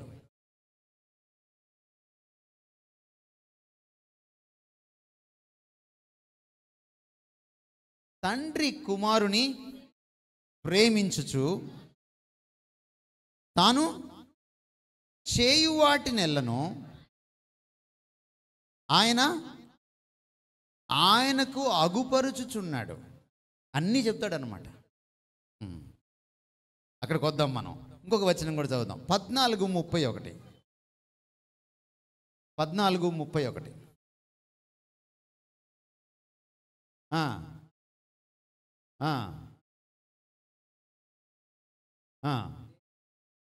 రైట్, ఇందాక వచనంలో ఏం చదివారు? తండ్రి కుమారుణ్ణి ప్రేమిస్తున్నాడు. 14వ అధ్యాయంలో ఏం చదువుతున్నారు? కుమారుడు తండ్రిని ప్రేమిస్తున్నాడు. వారిద్దరి మధ్య ప్రేమ ఎలా ఉంటుంది? పరస్పరం ఉంటుంది, మ్యూచువల్ లవ్. దాంపత్య జీవితంలో ప్రేమ ఎలా ఉండాలి? వన్ సైడెడ్గా ఉండకూడదు, మ్యూచువల్ లవ్. కుమారుడు ప్రేమించేటప్పుడు తండ్రి ఎంత ప్రేమించాడని చూసుకోడు. తండ్రి ప్రేమించేటప్పుడు రేపు కుమారుడు ప్రేమిస్తాడో లేదని చూసుకోడు. తండ్రి ప్రేమిస్తూనే ఉంటాడు. తండ్రి ప్రేమించాడో లేదో అని చూసుకోకుండానే కుమారుడు ప్రేమిస్తూనే ఉంటాడు. చాలాసార్లు మనం ప్రేమించేటప్పుడు ఏం చేస్తాం? మన ప్రేమ చదివింపుల్లాగా ఉంటుంది, పెళ్ళిలో చదివింపుల్లాగా. పెళ్ళిలో చదివింపులు ఎలా ఉంటాయి తెలుసు కదా మీకు? ఒక ఆవిడ కూర్చొని రాస్తూ ఉంటుంది చాలా సీరియస్గా. ఎందుకు రాస్తుంది ఆవిడ? చదివింపులు ఎందుకు రాస్తారు? ఎవరైనా కొట్టేస్తారనా? నెక్స్ట్ టైం మనం ఎంత చదివించాలో కోసం. పాపం వీళ్ళకి పెళ్ళి అవుతుంది, 500 చదివిస్తారు. ఒక 5 ఏళ్ళ తర్వాత 10 ఏళ్ళ తర్వాత వీళ్ళింట్లో ఎవరికో పెళ్ళి అవుద్ది. మళ్ళీ వీళ్ళు వెళ్ళి 500 చదివిస్తే అప్పుడు 500కి ఇప్పుడు 500కి ఎంత తేడా అండి? పొరపాటున నువ్వు 600 చదివించాలనుకున్నాడు అనుకో పురుషుడు, లేదండి పోయినసారి మన పెళ్ళికి ఎంత చదివించారు వాళ్ళు, చూడండి పుస్తకంలో ఉంది 500 చదివించారు, అందుకు రాసుకుంటారు. మీ ప్రేమ చదివింపుల ప్రేమ అనుకోండి, చాలా ప్రమాదం. రాబర్ట్ షుల్లర్ అని ఒక సీనియర్ పాస్టర్ అమెరికాలో, ఆయన పుస్తకాలు మనకి రైల్వే స్టేషన్లో కూడా ఇండియాలో ఈ హిగిన్ బాదమ్స్లో దొరుకుతాయి. చాలా మంచి పుస్తకాలు రాస్తాడు ఆయన. ఆయన ఏమంటాడంటే భార్యాభర్తల మధ్య ప్రేమ ఎలా ఉండాలంటే 50-50 ఉండకూడదు అంటాడు ఆయన. అంటే నువ్వు 50 ప్రేమించి నేను 50 ప్రేమిస్తా, రెండు కలిసి 100 అవుతుంది అని కాదు, అట్లా ఉండకూడదు అంటాడు. భార్యాభర్తల మధ్య ప్రేమ ఎలా ఉండాలంటే 60-40 లాగా ఉండాలి అంటాడు ఆయన. ఏమిటో ఎక్స్ప్లెయిన్ చేశాడు ఆయన. ఎలా ఉండాలంటే భార్య భర్తను ప్రేమించేటప్పుడు 60 ప్రేమించి 40 ఎక్స్పెక్ట్ చేయాలంట. అలాగే భర్త భార్యను ప్రేమించేటప్పుడు 60 ప్రేమించి 40 ఎక్స్పెక్ట్ చేయాలంట. అప్పుడు రెండు కలిసి 120 అవుతాయంట. అది ఓవర్లాప్ అవుద్ది, ఎక్స్ట్రా. మనకు అప్పుడప్పుడు 15% బ్రూ ఇన్స్టెంట్ ఎక్స్ట్రా. ఆవిడ అందుకని కప్పులో నిండుగా పెట్టుకొని నెమ్మదిగా పెళ్ళికూతురులాగా నడుచుకుంటూ వస్తుంది వంటగదిలోంచి హాల్లోకి. ఎందుకంటే 15% ఎక్స్ట్రా. బ్రూలోనో ఇంకొక దాంట్లోనో కాదు, ఎక్స్ట్రాలు ఉండాల్సింది ప్రేమలో ఉండాలి. పెళ్ళిలో ఎక్స్ట్రాలు చేయకూడదు, కానీ ప్రేమలో ఎక్స్ట్రా ఉండాలి. మ్యూచువల్ లవ్ పెళ్ళిని ఏం చేస్తుంది? నిలబెడుతుంది. పెళ్ళికి ప్రాణం ఏంటో తెలుసా? ప్రేమే, ఇంకేం లేదు పెళ్ళికి ప్రాణం. ఎప్పుడైనా మీ పెళ్ళిలో సమస్య వచ్చిందంటే ప్రేమలో విషపు చుక్క పడిందని అర్థం. అంతే, ఇందులో తిరిగే లేదు. అది కేవలం భర్త వైపు నుంచి జరగదు, అది కేవలం భార్య వైపు నుంచి జరగదు. పర్సంటేజ్లు మారచ్చేమో కానీ ఇద్దరి వైపు ప్రేమ చెడిపోయినప్పుడే ఇది జరుగుతుంది. తండ్రి కుమారుల నుంచి మనం నేర్చుకునేది అది. వాళ్ళు పరస్పరం ప్రేమించుకుంటారు. మనము ఇక్కడ ఒక విషయాన్ని అర్థం చేసుకోవాలి. ప్రేమించేటప్పుడు భార్యాభర్తల మధ్య ప్రేమ ఎక్స్ప్రెషన్ మారుతుంది.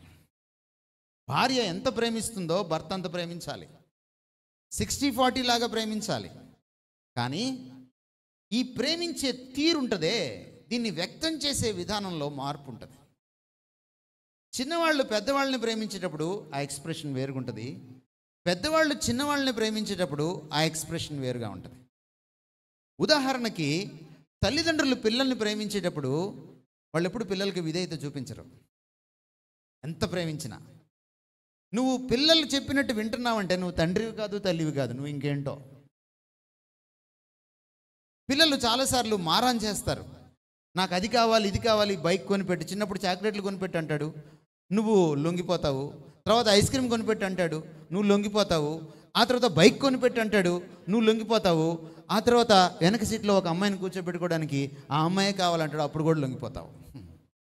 నువ్వు తల్లివి తండ్రి అవ్వవు. తల్లిదండ్రులు పిల్లల్ని ప్రేమించేటప్పుడు విధేయత ఉండదు. ఏముంటుందంటే సంరక్షణ ఉంటుంది, పోషణ ఉంటుంది, కాపాడుకోవడం ఉంటుంది, వాళ్ళ బాగోగులు చూడడం ఉంటుంది. పిల్లలు తల్లిదండ్రులను ప్రేమించేటప్పుడు విధేయత ఉంటుంది. అర్థమవుతుందండి? ప్రేమలో ప్రేమ సమానంగానే ఉంటుంది. రెండు ప్రేమలకి విలువ ఉంది, కానీ ప్రేమ వ్యక్తం చేయడంలో తేడా ఉంటుంది. ఇందాక చూడండి, మీరు చదివారు, కుమారుడు తండ్రిని ప్రేమిస్తూ 14వ అధ్యాయం 31వ వచనంలో నిన్ను ప్రేమిస్తున్నాను కాబట్టి నీ ఆజ్ఞకు నేను శిరస వహిస్తున్నాను అంటున్నాడు యేసుక్రీస్తు. తండ్రి ఎక్కడైనా చెప్పాడా, నేను నిన్ను ప్రేమిస్తున్నాను కాబట్టి కొన్ని రోజులు నువ్వు పక్కన ఉండు, నేను ఇప్పుడు నీకు విధేయత చూపిస్తా అని ఎక్కడా లేదు. పైన వాడు కింద వాళ్ళని ప్రేమించేటప్పుడు సంరక్షణ, బాగు చూడడం, పోషించడం ఉంటుంది. కిందివాడు పైన ఉన్న వాళ్ళని ప్రేమించేటప్పుడు విధేయత చూపించడం ఉంటుంది. అలాగే భార్యాభర్తల మధ్య భర్త భార్యను ప్రేమించడం అంటే అర్థం ఏంటంటే ఆమెకి ఏం కావాలో చూసుకోవాలి. బెస్ట్ థింగ్ ఏంటంటే భర్తలతో ఒక సమస్య ఏంటంటే వాళ్ళు భార్యల్ని చదవరు. వాళ్ళు చాలామందిని చదువుతుంటారు కానీ భార్యల్ని చదవరు. మీరు భార్యల్ని చదివితే వాళ్ళ నాలుకకు మాట రాకమునిపే మీకు తెలియాలి, అది మీకు శ్రేయస్సు. భార్యలు కూడా ఎలాంటి వాళ్ళు అంటే డిస్కవరీ ఛానల్ లాంటి వాళ్ళు, చెప్పరు, కనుక్కోండి చూద్దాం అన్న టైప్లో ఉంటారు. ఆఫీస్ నుంచి రాగానే ఆవిడ అటు తిరిగి కూర్చొని ఉంటుంది. నీకు ఒకటి అర్థమవుతుంది, అలిగింది అని అర్థమవుతుంది. అది కూడా వెంటనే అర్థం కాదు, ఓ 10 నిమిషాల తర్వాత అర్థమవుతుంది. నువ్వు ఏం అడిగినా ఆవిడ అది కాదు అంటుంటుంది, లేకపోతే మాట్లాడడం మానేస్తుంది. నీకు 10 నిమిషాల తర్వాత వెలుగుద్ది. జనరల్గా భార్యాభర్తల మధ్యలో తొందరగా వెలిగేది భార్యలకి, లేటుగా వెలిగేది భర్తలకి. ఓహో అలిగిందన్నమాట, ఇంకా అవలేదు, ఎందుకు అలిగిందో తెలుసుకోవడానికి నీకు కొన్నిసార్లు 3 రోజులు పడుతుంది. ఆవిడ చెప్పదు. నువ్వు ఎప్పుడు మంచి భర్త అవుతావంటే ఆవిడికి ఏం కావాలో ఆవిడ చెప్పకుండా నువ్వు తెలుసుకోగలగాలి. గొంతెమ్మ కోరికలన్నీ తీర్చమని నేను అనట్లేదు, కానీ కనీస అవసరాలు నువ్వు తీర్చాలి. అవి శారీరక, మానసిక, భావోద్రేక, సామాజిక, లేకపోతే భౌతిక ఏ విషయాలైనా, ఆర్థిక ఏ విషయాలైనా సరే. అలాగే భార్య కూడా భర్తను ప్రేమించేటప్పుడు ఆయనకు విధేయత చూపించడంలో ప్రేమను వ్యక్తం చేస్తుంది, ఆయన మాట వినడంలో ప్రేమను వ్యక్తం చేస్తుంది. భార్యలు ఒక రకంగా యు ఆర్ బ్లెస్డ్, ఎందుకంటే భర్తలు అటు తిరిగి కూర్చొని కనుక్కొని చూద్దాం అన్నట్టు ఉండరు వాళ్ళు. పాపం వాళ్ళు, మీరు ఎలా ఉంటారంటే ఆవులు ఇస్తే పేగులు లెక్క పెట్టే బ్యాచ్ మీరు భార్యలు. భర్తలు ఎలాంటి వాళ్ళు అంటే పేగులు బయటేసి లెక్కెట్టుకోండి అనే బ్యాచ్. కాబట్టి మీరు ఎక్కువ కష్టపడక్కర్లా, అమ్మాయిలు ఎక్కువ కష్టపడక్కర్లా, తెలిసిపోద్ది మీకు.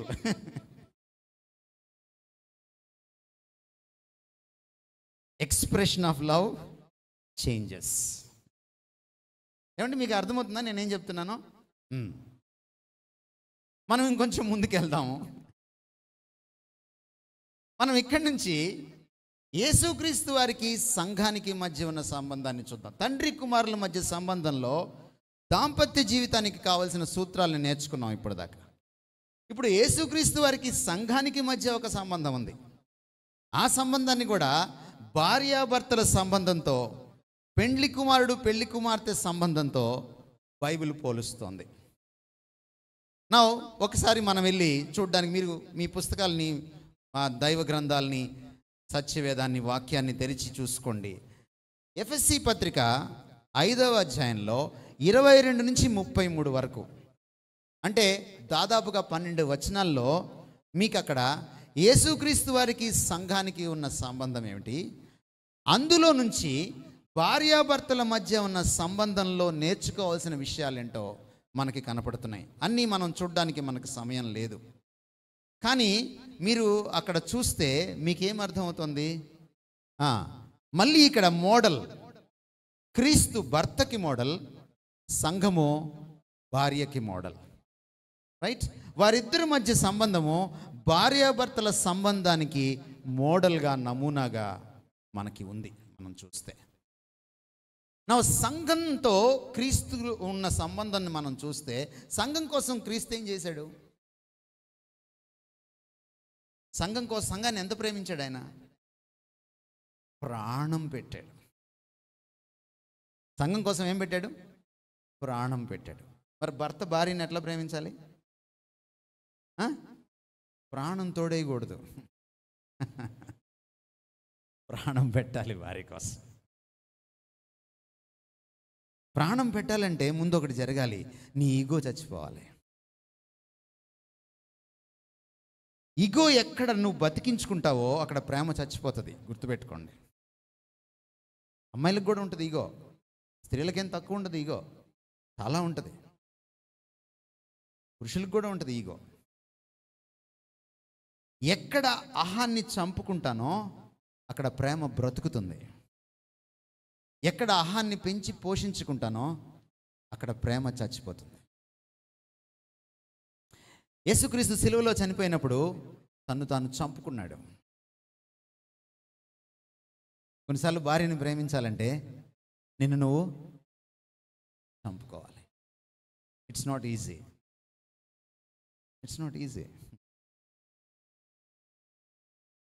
నీ ఈగో కంటే నువ్వు నీ భార్యను ప్రేమించిన నాడు you are a true wonderful marvellous husband.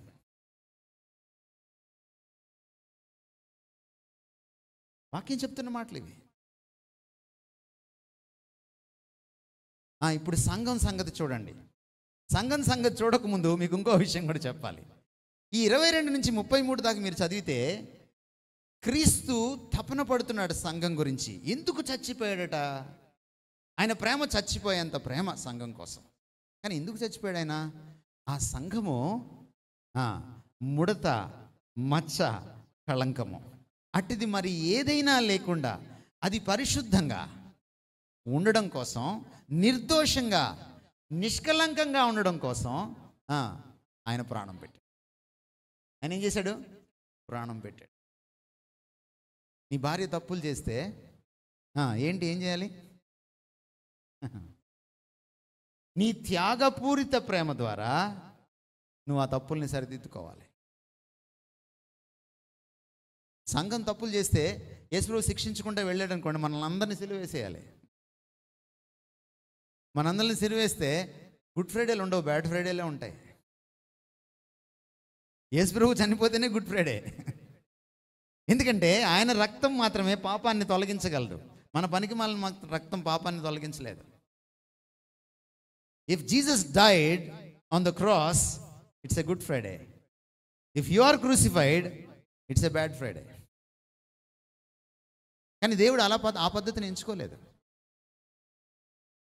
తాను శిక్ష పొంది మనల్ని మార్చాడు. నువ్వు కూడా కొన్నిసార్లు అది సిలువ వేదనంత వేదన అది.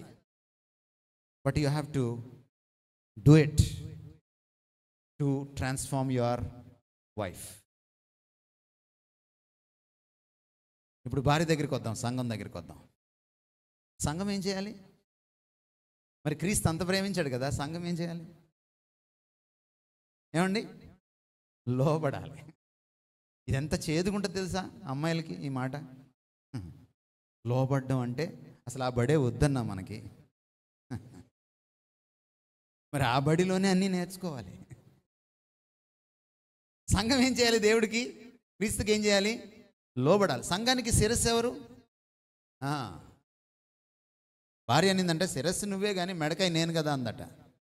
ఎందుకంటే శిరస్సు ఎటు తిరగాలన్నా మెడకాయ తిరుగుతుంది అనమాట. అది కాదు, అలాంటి చమత్కారాలు కుదరవు ఇక్కడ. శిరస్సు అంటే అర్థం ఏంటంటే సిగ్నల్స్ ఎప్పుడు కూడా శిరస్సు నుంచే వస్తాయి. సపోజ్ మీకు వంటగదిలో కాలిందనుకోండి, ఏ కుక్కరో ఏ డేక్షానో పొయ్యి మీద ఉన్నప్పుడు కాలిందనుకోండి, ఆ సిగ్నల్ వెంటనే ఎక్కడికి వెళ్తుంది? తలకి వెళ్తుంది. తల నుంచి మళ్ళీ వెంటనే సిగ్నల్ వస్తుంది, చెయ్యి తీసేయని. ఇదంతా ఎంతసేపట్లో జరుగుతుంది? 290 km/s. ఒక సెకండ్కి 290 కిలోమీటర్ల ఫాస్ట్గా జరుగుతుంది. ఇది క్రిటిసైజ్డ్ బుక్ ఆఫ్ ఫ్యాక్ట్స్లో ఉంది. అంటే అంత ఫాస్ట్గా తల చెప్పినట్టు వినాలి. అర్థమైందా? లేకపోతే ఎక్కడ ఉంటావు? హాస్పిటల్లో ఉంటావు. తలకి లోబడాలి, తలకు తల వంచాలి. తలెవరు? నీకు ఇష్టం ఉన్నా లేకపోయినా నీ భర్తే. ఈ పనికి మనలోని చేసుకున్నాక నా జీవితం ఇలా తయారైందన్నా అని మీరు అనొచ్చు. కానీ ఆ పనికి మననుడు తమరు భర్త. కాబట్టి నువ్వేం చేయాలి? లోబడాల్సిందే. తలకు తల వంచితేనే నీ కుటుంబం బతుకుతుంది. లెట్ మీ టెల్ యూ, ఇక్కడ లోబడ్డం గురించి వచ్చింది కాబట్టి కొన్ని మంచి విషయాలు మీకు చెప్పాలి విధేయత గురించి. ఇందాక మనం అనుకున్నాం, పిల్లల పెంపకంలో కుటుంబం నుంచే రౌడీలు వస్తారు, కుటుంబం నుంచే రాజకీయ నాయకులు వస్తారు, కుటుంబం నుంచే మంచివాళ్ళు చెడ్డవాళ్ళు వస్తారు, కుటుంబం నుంచే ప్రధానమంత్రులు పలికిమాలిన వాళ్ళు వస్తారు, కుటుంబం నుంచే నేరస్తులు వస్తారు, నీతిపరులు వస్తారు అని మనం ఇందాక చెప్పుకున్నాం. పిల్లలు ఎప్పుడు నేర్చుకోవడం మొదలెడతారో తెలుసా? పిల్లలు ఎప్పుడు నేర్చుకోవడం మొదలెడతారో తెలుసా? వాళ్ళు 3 ఏళ్ల నుంచి నేర్చుకోవడం మొదలెడతారు. ఇప్పుడు పుట్టే పిల్లలు ఇంకా ముందు నుంచే నేర్చుకుంటారు. వాళ్ళు సెల్ ఫోన్ ఎప్పటి నుంచి ఆపరేట్ చేస్తున్నారు?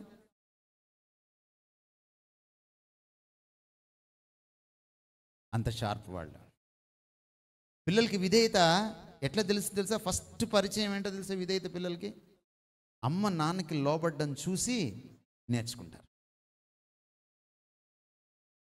నాన్న చెప్పినట్టు అమ్మ వినలేదనుకోండి, పిల్లోడు ఏం నేర్చుకుంటాడు? ఓహో, ఇలా వినకూడదు అన్నమాట అని నేర్చుకుంటాడు. కొంతమందిని చూస్తే ఎలా బ్రతకాలో తెలుస్తుంది, కొంతమందిని చూస్తే ఎలా బ్రతకూడదో కూడా తెలుస్తుంది. నువ్వు సెకండ్ ఎగ్జాంపుల్ లాగా ఉండకూడదు. నువ్వు వాళ్ళు పెద్దవాళ్ళు అయిన తర్వాత తప్పు నాన్న, లోబడాలి నాన్న, నాన్న చెప్పింది వినానంటే వాడు వెండు. వాడు చిన్నప్పటి నుంచి ఆడు కళ్ళు చూసాయి నిన్ను. నేను ఒక స్కూల్ నడిపాను, ప్రిన్సిపల్గా ఉన్నాను. మాకు ఎల్కేజీలో చిన్న పాప ఉండేది. ఎల్కేజీ అంటే మీకు వయసు ఎంతో మీకు తెలుసు కదా. వాళ్ళమ్మ మా స్కూల్ టీచరే. ఆ పాప ఇంటికి వెళ్ళి వాళ్ళ టీచర్ గారు ఏం చెప్పులు వేసుకుంటుంది, ఏమి స్టడ్స్ పెట్టుకుంటుంది, ఏ డ్రెస్ వేసుకుంది, ఏ కలర్ వేసుకుందో కూడా చెప్తుంది ఆ పాప. మీకు అర్థమైందా పిల్లలు ఎంత బాగా గమనిస్తారో? కాబట్టి మీ పిల్లల భవిష్యత్తును చెడిపేయాలన్నా, బాగు చేయాలన్నా మీ విధేయత మీద, భర్తకి మీరు చూపించే విధేయత మీద ఆధారపడి ఉంటుంది. It's not a joke. చాలా కష్టం ఇది, కానీ ఇది సత్యం. ఏమంటే మీకు అర్థమవుతుందా నేనేం చెప్తున్నాను? విధేయత గురించి మీకు ఇంకో మాట కూడా చెప్పాలి. విధేయత ఒక భాగ్యం. ఎందుకంటే విధేయతలో ఆశీర్వాదం ఉంది. ఫిలిప్పీ పత్రిక 2వ అధ్యాయం మీరు చదివితే యేసుక్రీస్తు వారి విధేయ మోడల్ కనపడుతుంది. అక్కడ మీకు వినయ విధేయ యేసు కనపడతాడు. ఆయన ఎలాంటి విధేయత చూపించాడంటే, ఆయన తండ్రితో సమానుడు, కానీ సమానుడుగా ఉండుట విడిచిపెట్టకూడని భాగ్యం అని ఎంచుకోలేదు. ఆయన కిందకి దిగాడు, ఆ దేవత్వం నుంచి కిందకి దిగాడు. సృష్టికర్త సృష్టములో ఒకరిగా మారాడు, మనిషిగా మారాడు. మనిషిగా కూడా మారినప్పుడు ఆయన రాజుగా పుట్టలేదు, దాసుడయ్యాడు. అంతటితో ఊరుకోలేదు. ఆయన తగ్గించుకొని, తనకు తానే తగ్గించుకొని ఖాళీగా చేసుకున్నాడు. ఎంత విధేయత చూపించాడంటే, మామూలు మరణం పొందడానికి కాదు, అత్యంత క్రూరాతి క్రూరమైన, హేయమైన, నీచమైన, నికృష్టమైనటువంటి ఒక శిలువ మరణాన్ని కూడా పొందడానికి రెడీ అయ్యే అంత విధేయత చూపించాడు. 8వ వచనం దాకా ఉన్న మాటలు ఇవి. 2వ అధ్యాయము ఫిలిప్పీ పత్రిక 5 నుంచి 8 దాకా ఉన్నటువంటి విషయాలు ఇవి. 9వ వచనం ఎలా స్టార్ట్ అయిందో చూడండి. అందుచేత, ఉండండి, అందుచేత దగ్గర ఆగుదాం కాస్త. అందుచేత అని మీకు బైబిల్లో ఎప్పుడైనా కనపడితే మీరు వెంటనే వేసుకోవాల్సిన ప్రశ్న ఏంటంటే, ఎందుచేత? అందుచేత ఏం జరిగిందండి? అన్ని నామాల కంటే పైన, అన్ని ప్రభుత్వాల కంటే పైన, అన్ని అధికారాల కంటే పైన ఆయన కూర్చున్నాడు వెళ్ళి. ఈరోజు ప్రతి నాలుక ఆయన్ని ప్రభు అని ఒప్పుకోవాలి. ఈరోజున ప్రతి మోకాలు ఆయన ముందు వంగాలి. ఎందుచేత? విధేయత చూపించడం చేత. విధేయత నుంచి ఏమొచ్చింది? అధికారం వచ్చింది. Let me tell you one thing. నాన్న ఆఫీస్కి వెళ్ళిపోతాడు, మళ్ళీ సాయంత్రం వస్తాడు. అమ్మ ఆఫీస్లో ఉన్నా ఉండకపోయినా ఈమె హోమ్ మేకర్ అయినా ఉద్యోగి అయినా ఇంటిని పరిపాలించేది ఎవరు తెలుసా? అమ్మ. కొడుక్కి కష్టం రాగానే ఫస్ట్ నాన్నకు ఫోన్ చేయడు. నువ్వు ఆఫీస్లో ఉన్న ఎవరికి ఫోన్ చేస్తాడు? అమ్మకి చేస్తాడు. కూతురికి కష్టం వస్తే ఫస్ట్ నాన్నకు ఫోన్ చేయదు. ఎవరికి చేస్తుంది? అమ్మకి ఫోన్ చేస్తుంది. అమ్మ పరిపాలిస్తుంది. భర్త అధికారం క్రింద. ఎప్పుడు వస్తుంది నీకు అధికారం? విధేయత నుంచి. అందుచేత విధేయతను చూపడం చేత భార్యకు అధికారం వస్తుంది. ఇంట్లో విషయాలన్నీ ఎవరు చక్కబెడతారు? నువ్వు ఉద్యోగస్తురాలు కావచ్చు కాకపోవచ్చు, ఎవరు చక్కబెడతారండి? ఈవెన్ భారతదేశంలో కూడా పురుషాధిపత్యం ఉన్న సొసైటీలో కూడా ఇంటిని చక్కబెట్టేది ఎవరు? ఇల్లాలే. ఎప్పుడు వస్తుంది నీకు అధికారం? విధేయతలోంచి వస్తుంది. నువ్వు బయటికి వెళ్ళావనుకో, భర్తకు విధేయత చూపించే భార్య బయటికి వెళ్ళిందనుకో, లోకం నేసి నిలబెట్టి సలాం చేస్తుంది. ఇది విధేయతలో ఉన్న ఆశీర్వాదం. విధేయత ఒక నామోషి విషయం కాదు. విధేయత నిన్ను కీతాగా మార్చేసే విషయం కాదు, నిన్ను కించపరిచే విషయం కాదు. విధేయత నిన్ను హెచ్చించే విషయం, నిన్ను గౌరవపరిచే విషయం, నిన్ను ఘనపరిచే విషయం. ఏమంటే మీకు అర్థమవుతుందా నేనేం చెప్తున్నాను? రోమాపత్రిక 13వ అధ్యాయం. రోమాపత్రిక 13వ అధ్యాయంలో అధికారాల గురించి రాయబడింది. చదువుతారండి ఎవరైనా? మొదటి వచనం నుంచి.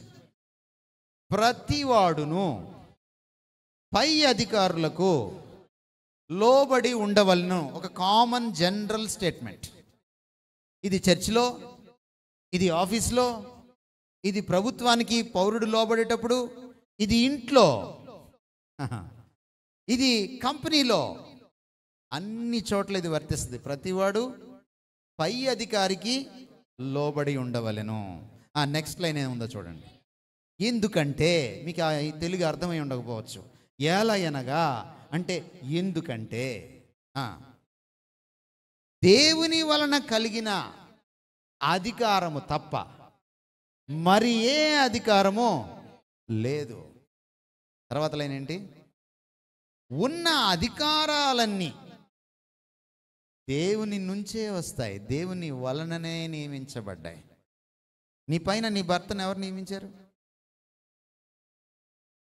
నీ పైన ఆయన్ని తలకాయిగా చేసింది ఎవరు? ఇది నీ తలకాయిగా అర్థం కావాలి. దీని అర్థం ఏమిటంటే, నేను ఆఫీస్లో నా బాస్కి లోబడకపోతే నేను దేవుణ్ణి ధిక్కరించినట్టు. ఎందుకంటే అధికారాలు ఎక్కడి నుంచి వస్తాయి? నేను చర్చిలో పాస్టర్ గారికి లోబడకపోతే నేను ఎవరిని ధిక్కరించినట్టు? దేవుని అధికారాన్ని ధిక్కరించినట్టు. నేను నా ముఖ్యమంత్రికి, నా ప్రధానమంత్రికి, నా దేశ చట్టానికి లోబడకపోతే నేను ఎవరిని ధిక్కరించినట్టు? దేవుణ్ణి ధిక్కరించినట్టు. నువ్వు స్కూల్లో నీ టీచర్కి లోబడకపోతే నువ్వు దేవుణ్ణి ధిక్కరించినట్టు. టీచర్ ప్రిన్సిపల్కి లోబడకపోతే నువ్వు దేవుణ్ణి ధిక్కరించినట్టు. భార్య భర్తకు లోబడకపోతే నువ్వు దేవుణ్ణి ధిక్కరించినట్టు. పిల్లలు తల్లిదండ్రులకు లోబడకపోతే మీరు ఎవరిని ధిక్కరించినట్టు? అమ్మ పాల ప్యాకెట్ తెమ్మన్నప్పుడు నువ్వు వెళ్ళాల్సిందే. తమ్ముడికి చెప్పు, అన్నకి చెప్పు అనడానికి వీల్లేదు. అమ్మ అంట్లు తోమన్నా సరే నువ్వు ఆనందంగా తోమాల్సిందే. లేకపోతే మీ అత్త నిన్ను రేపు తోముతుంది పెళ్ళయ్యాక. అత్తలేని సంబంధం తొందరగా రాదు. వస్తే మంచిదే, నువ్వు ధన్యురాలివే. లేకపోతే అత్తారింట్లో నువ్వు అన్యురాలివే. అవునా కాదా? సో విధేయత చూపించకపోతే పాపం చేసినట్టు. అందుకనే పేతురు ఏమంటాడంటే, మొదటి పేతురు పత్రిక 2వ అధ్యాయంలో, దేవుణ్ణి బట్టి, ప్రభువును బట్టి మనుషుల ప్రతి కట్టుబాటుకు లోబడి ఉండుడి. అర్థమవుతుందండి? కోడలు ఎందుకు అత్తకు లోబడాలి? ప్రభువును బట్టి. భార్య ఎందుకు భర్తకు లోబడాలి? ప్రభువును బట్టి. పిల్లలు తల్లిదండ్రులకు ఎందుకు లోబడాలి? ప్రభువును బట్టి. Got the point? కనుక మనకేం అర్థం అవుతుంది దీన్ని బట్టి? దేవుడి పట్ల మీకున్న గౌరవాన్ని బట్టి భర్త పట్ల మీకు గౌరవం అనేది వస్తుంది. అర్థమవుతుందండి? దేవుడి పట్ల మీకున్న ప్రేమను బట్టి భార్య పట్ల మీకు ప్రేమ వస్తుంది. అర్థమవుతుందా మీకు? అంటే మీరు దేవుడి పట్ల మీ వైఖరి, మీరు భార్య పట్ల, భర్త పట్ల, అత్త పట్ల, కోడలి పట్ల, పిల్లల పట్ల మీ వైఖరి నిర్ణయిస్తుందన్నమాట.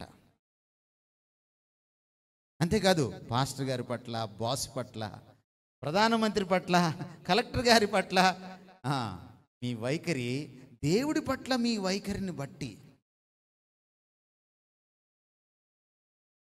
నువ్వు దేవుడికి భయపడితే విధేయుడిగా, విధేయురాలిగా జీవిస్తావు. విధేయతలోంచి అధికారం పుడుతుంది, ఆశీర్వాదం వస్తుంది. Let me close. కొన్నిసార్లు వివాహం ఇక ఉండనా ఓడనా అన్నట్టుగా ఎందుకు అవుతుంది తెలుసా? అలాగా కారణం ఏంటంటే వివాహంతో ఒక సమస్య ఉంది. ఇద్దరు ఇంపర్ఫెక్ట్ పీపుల్ వచ్చి పెళ్లి చేసుకుంటారు. మనం ఎవరు? మనుషులమేనా? ఎవరైనా ఉన్నాడా ఒక మిస్టర్ పర్ఫెక్ట్, ఒక మిస్ పర్ఫెక్ట్ ఎవరైనా ఉన్నారా ఈ ప్రపంచంలో? ఈ బెంచీల్లో ఎవరైనా ఉన్నారా మిస్ పర్ఫెక్ట్? ప్రభాస్ కాదు, ఏ బాస్ కూడా లేడు. There is no mister perfect, there is no miss perfect in this world. The only mister perfect is Jesus Christ. కాబట్టి మనం అందరం ఎవరు? మిస్టర్ ఇంపర్ఫెక్ట్, మిస్ పర్ఫెక్ట్ కదండి. మరి ఇద్దరు ఇంపర్ఫెక్ట్లు, mister imperfect weds miss imperfect. అప్పుడు వెడ్డింగ్ ఎలా ఉంటుంది? వెడ్డింగ్ ఎలా ఉంటుంది? ఇంపర్ఫెక్ట్ ప్లస్ ఇంపర్ఫెక్ట్ ఏముంటుంది? వెడ్డింగ్ కూడా డబుల్ ఇంపర్ఫెక్ట్. అంతే కదా. మరి పెళ్ళైపోగానే హనీమూన్ లాగా ఉంటుందని మీరు అనుకుంటారు. హనీమూన్ లాగా ఉండదు. అది ఎలా ఉంటుంది? వెన్నెల్లో ఉన్నట్టుండదు. అది రోహిణి కార్తిలాగా ఉంటుంది కొన్నిసార్లు. ఆ రోహిణి నీ భార్య అవ్వచ్చు, నీ భర్త అవ్వచ్చు. ఎందుకంటే once you are married you have to expect music.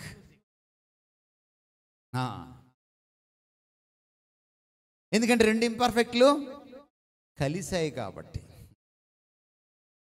అందుకని మీకు వివాహంలో ఎవరు కావాలి? మిమ్మల్ని పర్ఫెక్ట్ చేసేటువంటి ఒకే ఒక మిస్టర్ పర్ఫెక్ట్ మీకు కావాలి.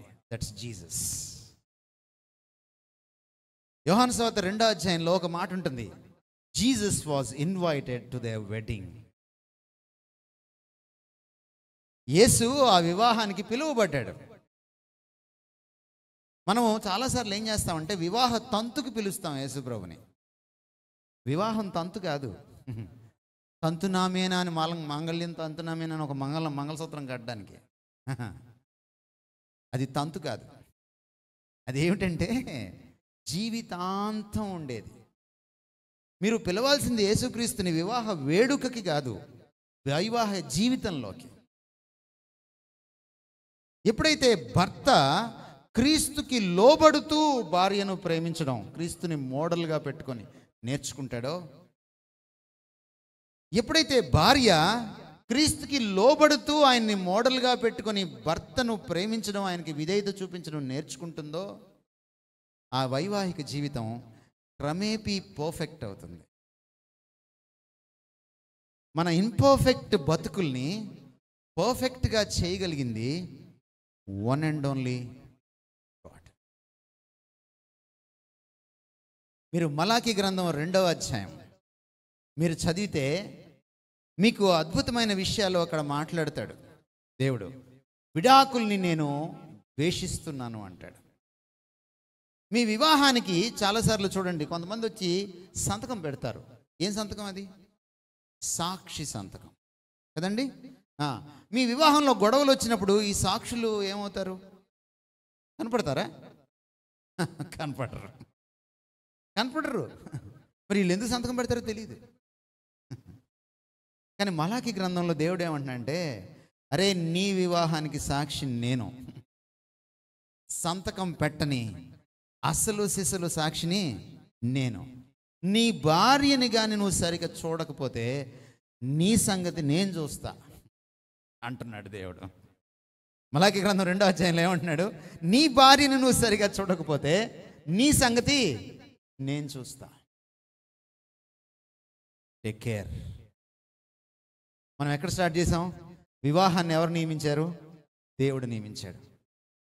దాన్ని కానీ సరిగా మనం నెరపకపోతే ఫస్ట్ కోపం ఎవరికి వస్తుందో తెలుసా? అమ్మ నాన్నకి, అత్తమామలకి రాదు, ఫస్ట్ దేవుడికి వస్తుంది. నీ వివాహాన్ని కాపాడుకోవాల్సిన బాధ్యత, ప్రేమతో పెంచి పోషించుకుని దాన్ని పదిలంగా ఉంచుకోవాల్సిన బాధ్యత నీది. నా ఈ వైవాహిక జీవితం గురించి నువ్వు దేవుడికి లెక్క చెప్పాలి. ఎవరు అకౌంటబుల్? విడిపోవడం చాలా ఈజీ, కలిసి ఉండడం చాలా కష్టం. క్రైస్తవ బ్రతికే కష్టం. అది సులభమైంది కాదు, అది ఇరుకు మార్గం, అది విశాల మార్గం కాదు. కష్టమైన నష్టమైన నువ్వు కలిసి ఉండాలి. ఆ కష్టంలోనే నష్టంలోనే ప్రేమించడం నేర్చుకోవాలి. ఇదే మలాకి గ్రంథం 2వ అధ్యాయంలో ఆయన అంటున్నాడు, పిల్లలు దేవుని సంతతి అట. ఇందాక చెప్పాను కదా, వివాహాన్ని ఎందుకు సృష్టించాడు ఆయన? ఈ భూమి మీద తన యొక్క ఉద్దేశాలను నెరవేర్చుకోవడానికి. పిల్లల్ని ఎందుకు ఇస్తాడు తెలుసా? వాళ్ళని ఇంజనీర్లను, డాక్టర్లను చేయడానికి కాదు. అదేంటో కానీ మన ఆంధ్రప్రదేశ్లో, తెలంగాణలో ఇంజనీర్లే అవ్వాలి, డాక్టర్లే అవ్వాలి, మరి పేషెంట్లు ఎవరో తెలియదు.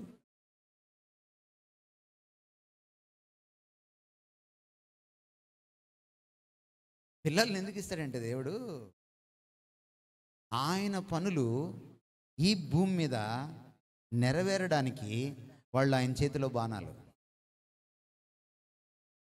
ఆయన చేతిలో పనిముట్లు. దేవుని రాజ్య సంతతి వాళ్ళు. చాలామంది తల్లిదండ్రులు చెప్తుంటారు దేవుడి దగ్గరికి వచ్చి, ప్రభువా సేవకు సమర్పించేశాను. నువ్వెవరు చెప్పడానికి? ఆయన చెప్పాలి, నీ బిడ్డను నాకు ఇవ్వు అని. నీ ఇష్టం కాదు,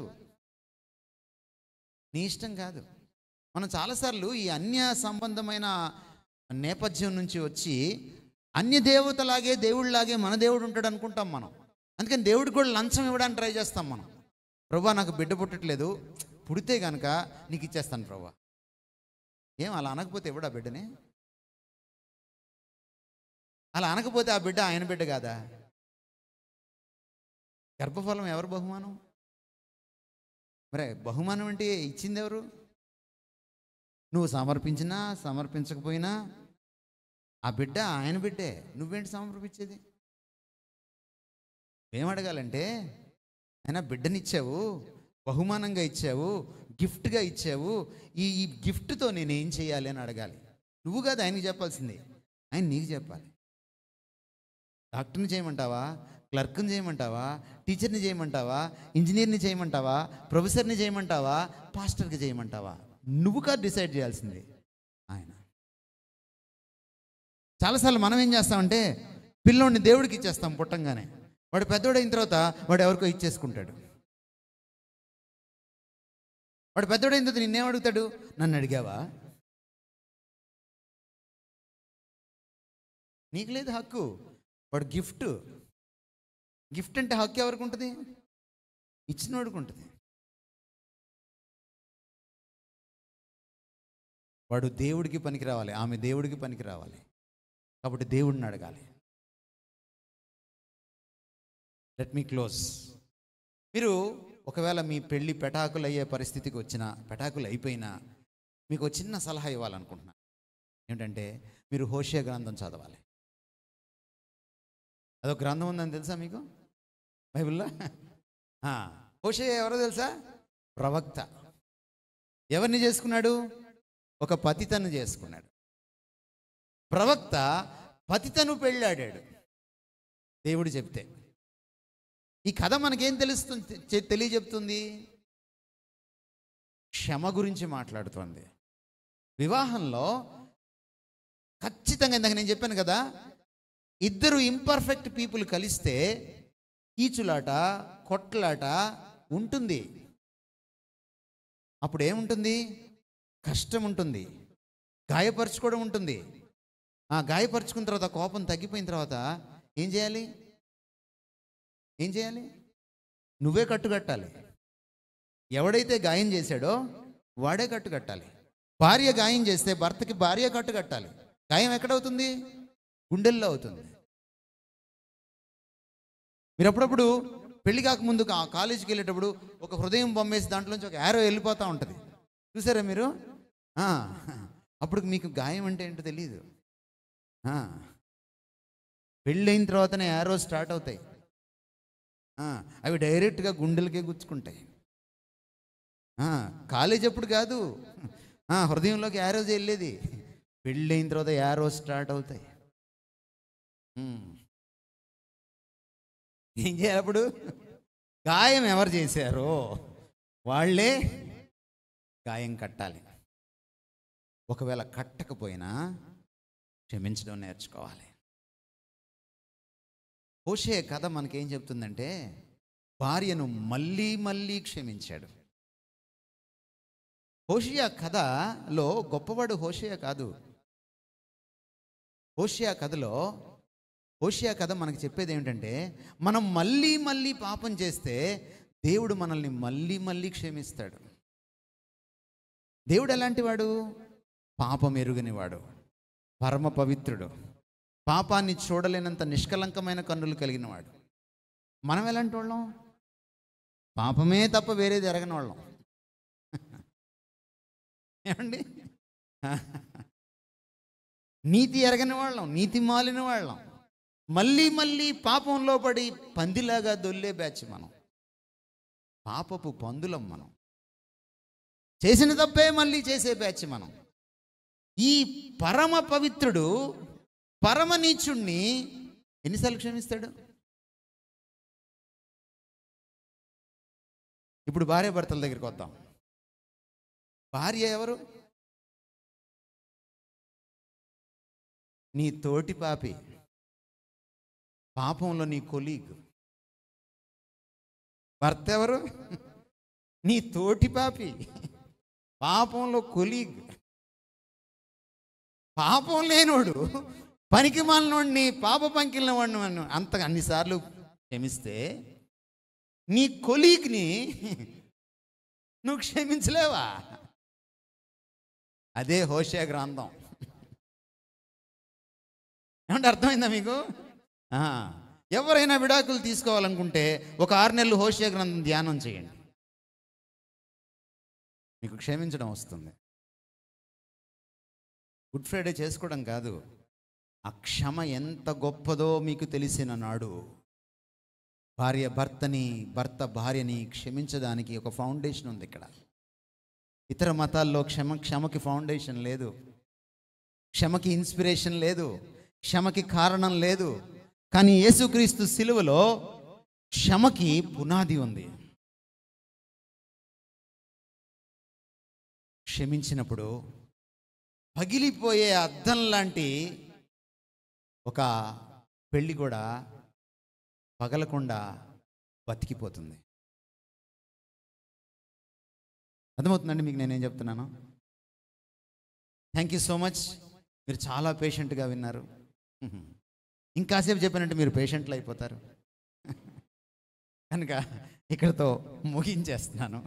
ఓవర్ టు పాస్టర్ గారు. మీకు దగ్గర ఏమైనా ప్రశ్నలు ఉంటే మీరు అడగచ్చు, లేదు మాకు ఆలోచనలు ఏం లేవు ఆకలి తప్ప అని అంటే మనం క్లోజ్ చేసేస్తాం. రైట్.